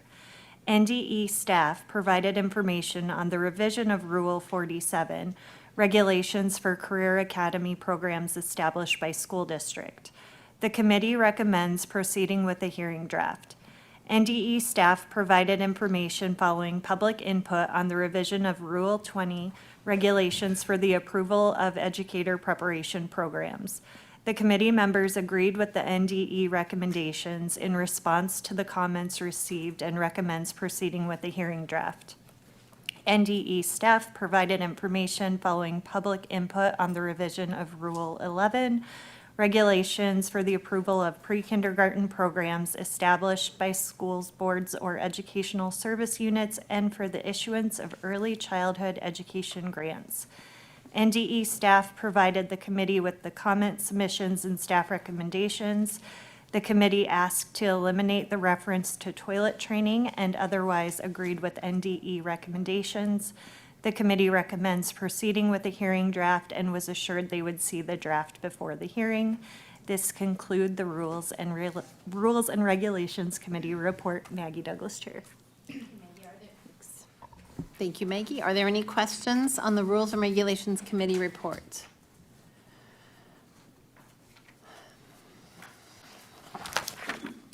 Okay, we are now moving on to additional business. Is there a motion on item 6.7.a? Yes, I move to approve school district's request for exclusions to the budget limitation in accordance with the provisions of TIOSA. Second. It has been moved and seconded to approve school district's request for exclusions to the budget limitation in accordance with the provisions of TIOSA. Is there any discussion on the motion? Lisa? Yeah, go ahead. Sorry, are you? No, I thought I heard something, but. I thought I did too. Okay. It's the room speaking to us. Okay, Lisa. Okay, I pulled this one from the consent, and the reason being is while I feel like I'm very knowledgeable in the area of literacy and math instruction and learning, one area that I'm really trying to learn a lot about is budget and finance. So I enjoy being on that committee. This one was one that I was looking at and trying to understand more with the exclusions for school districts. I believe there are approximately 62 school districts asking for exclusions, which my math may be off because I didn't do the math myself, which looks to equal approximately $121 million.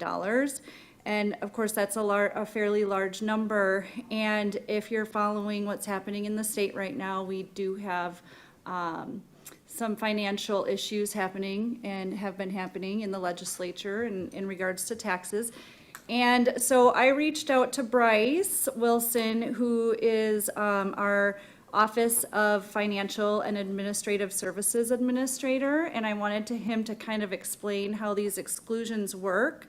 One of the things that I noticed is that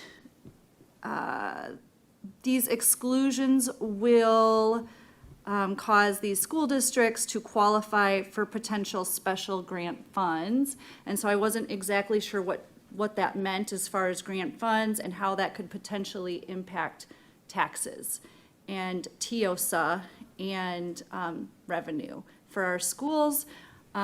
With only 62 school districts asking for these exclusions, it made me wonder why aren't all school districts asking for these exclusions, and what is the overall impact to our taxpayers in our state? So I would love, if this would be okay with our president, to have Bryce come on up and give the public an overall of exactly what these exclusions meant. I gave him a heads up so that he knew. I didn't want to just put him on the spot. But I would love to have him kind of answer some of those questions. Sure. Bryce, could you come forward And I don't think that this is abnormal. The budget is huge, it's confusing, and we can hear it and learn and glean and remember every time we hear a little bit more. So thank you for coming forward. Bryce Wilson, Finance Officer, Department of Education, and the good news is I think I can explain school finance in about 3 hours, so we should be good. I'm glad we had a restroom break. So just want to go, I think the easiest way to explain this is just a quick reminder that in Nebraska, school district spending is limited by state statute in 3 different ways. We have the levy lid, the new property tax authority lid, and then the spending authority lid. This item itself is related to the spending authority lid. So it's how much school districts can spend in their general fund. What's important to understand about this additionally is legislature has limited specifically how much Nebraska taxpayer dollars is the intent of the spending lid. They want to control how much local and state spending dollars school districts can do.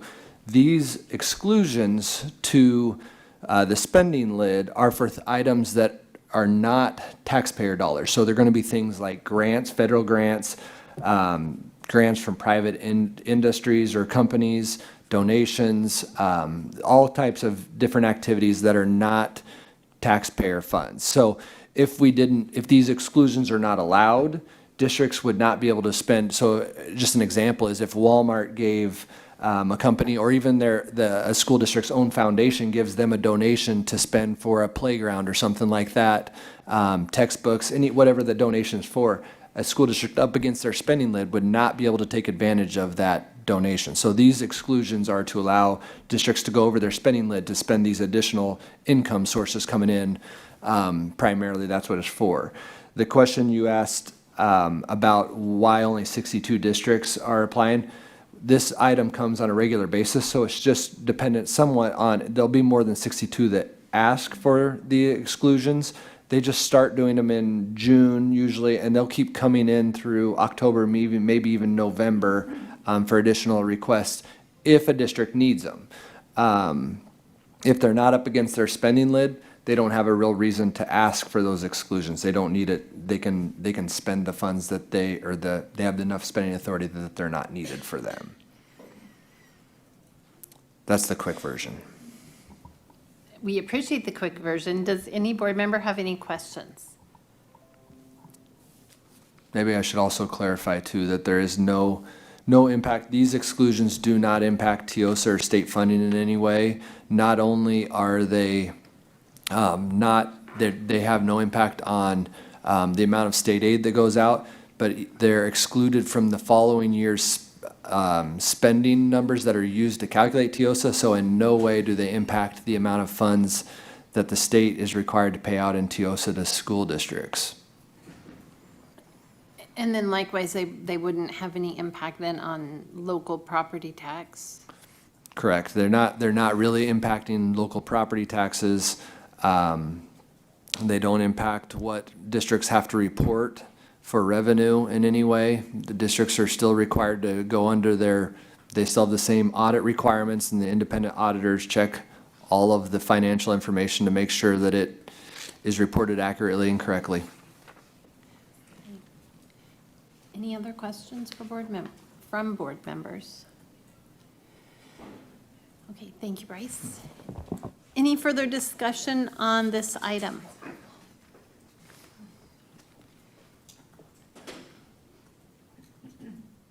Lisa? I'm just trying to make sure I've got all my questions answered. Sorry, I had a whole list and I don't know, that's not right here on my paper. No, I think that's really good. I feel like the way that he was explaining it to me yesterday was also helpful. I think this is just something I'm gonna have to keep probably hearing when it comes up, and I'll probably keep asking you questions every time, but I really appreciate the response, and I'm gonna keep trying to learn. So Bryce, get ready for more questions from me. Very good. The motion is to approve school district's request for exclusions to the budget limitation in accordance with the provisions of TIOSA. Would the recording secretary please call the roll? Christensen, Yes. Neary, Yes. Jones, Yes. Renner, Yes. Douglas, Yes. Schoenhoff, Yes. Tegmeyer, Yes. Penner, Yes. 8 yes. The affirmative has it, and the motion to approve school district's request for exclusions to the budget limitation in accordance with the provisions of TIOSA passes. I do have just a real brief. It was not pulled from the consent agenda, but it's an additional business. Yesterday, we had 2 requests. There were 3, but 2 of them are going to be fulfilled right after this. I had one request about the assessments and just kind of getting an overview chart of when the assessments are given, what are they given over, how often. Lane Carr has compiled a visual. Also, a request came in yesterday for a listing of all of the rules that we have and sort of a one-liner or a description of what they are. Lane has also prepared that. So less than 24 hours and your requests have been granted. So don't leave without getting those papers from him. The next items on the agenda, 9.1 through 9.3, are information items and written reports for the board. Agenda item 10, good of the order. This section of the agenda is intended for board members to offer informal observations of the work of the state board. Board members may make brief announcements about attendance at future events for the purpose of informing other board members. No business or motions or suggested actions of the board may be offered at this point in the agenda, nor should board members engage in substantive discussion about other agenda items or introduce new agenda items. Does anyone have anything for the good of the order?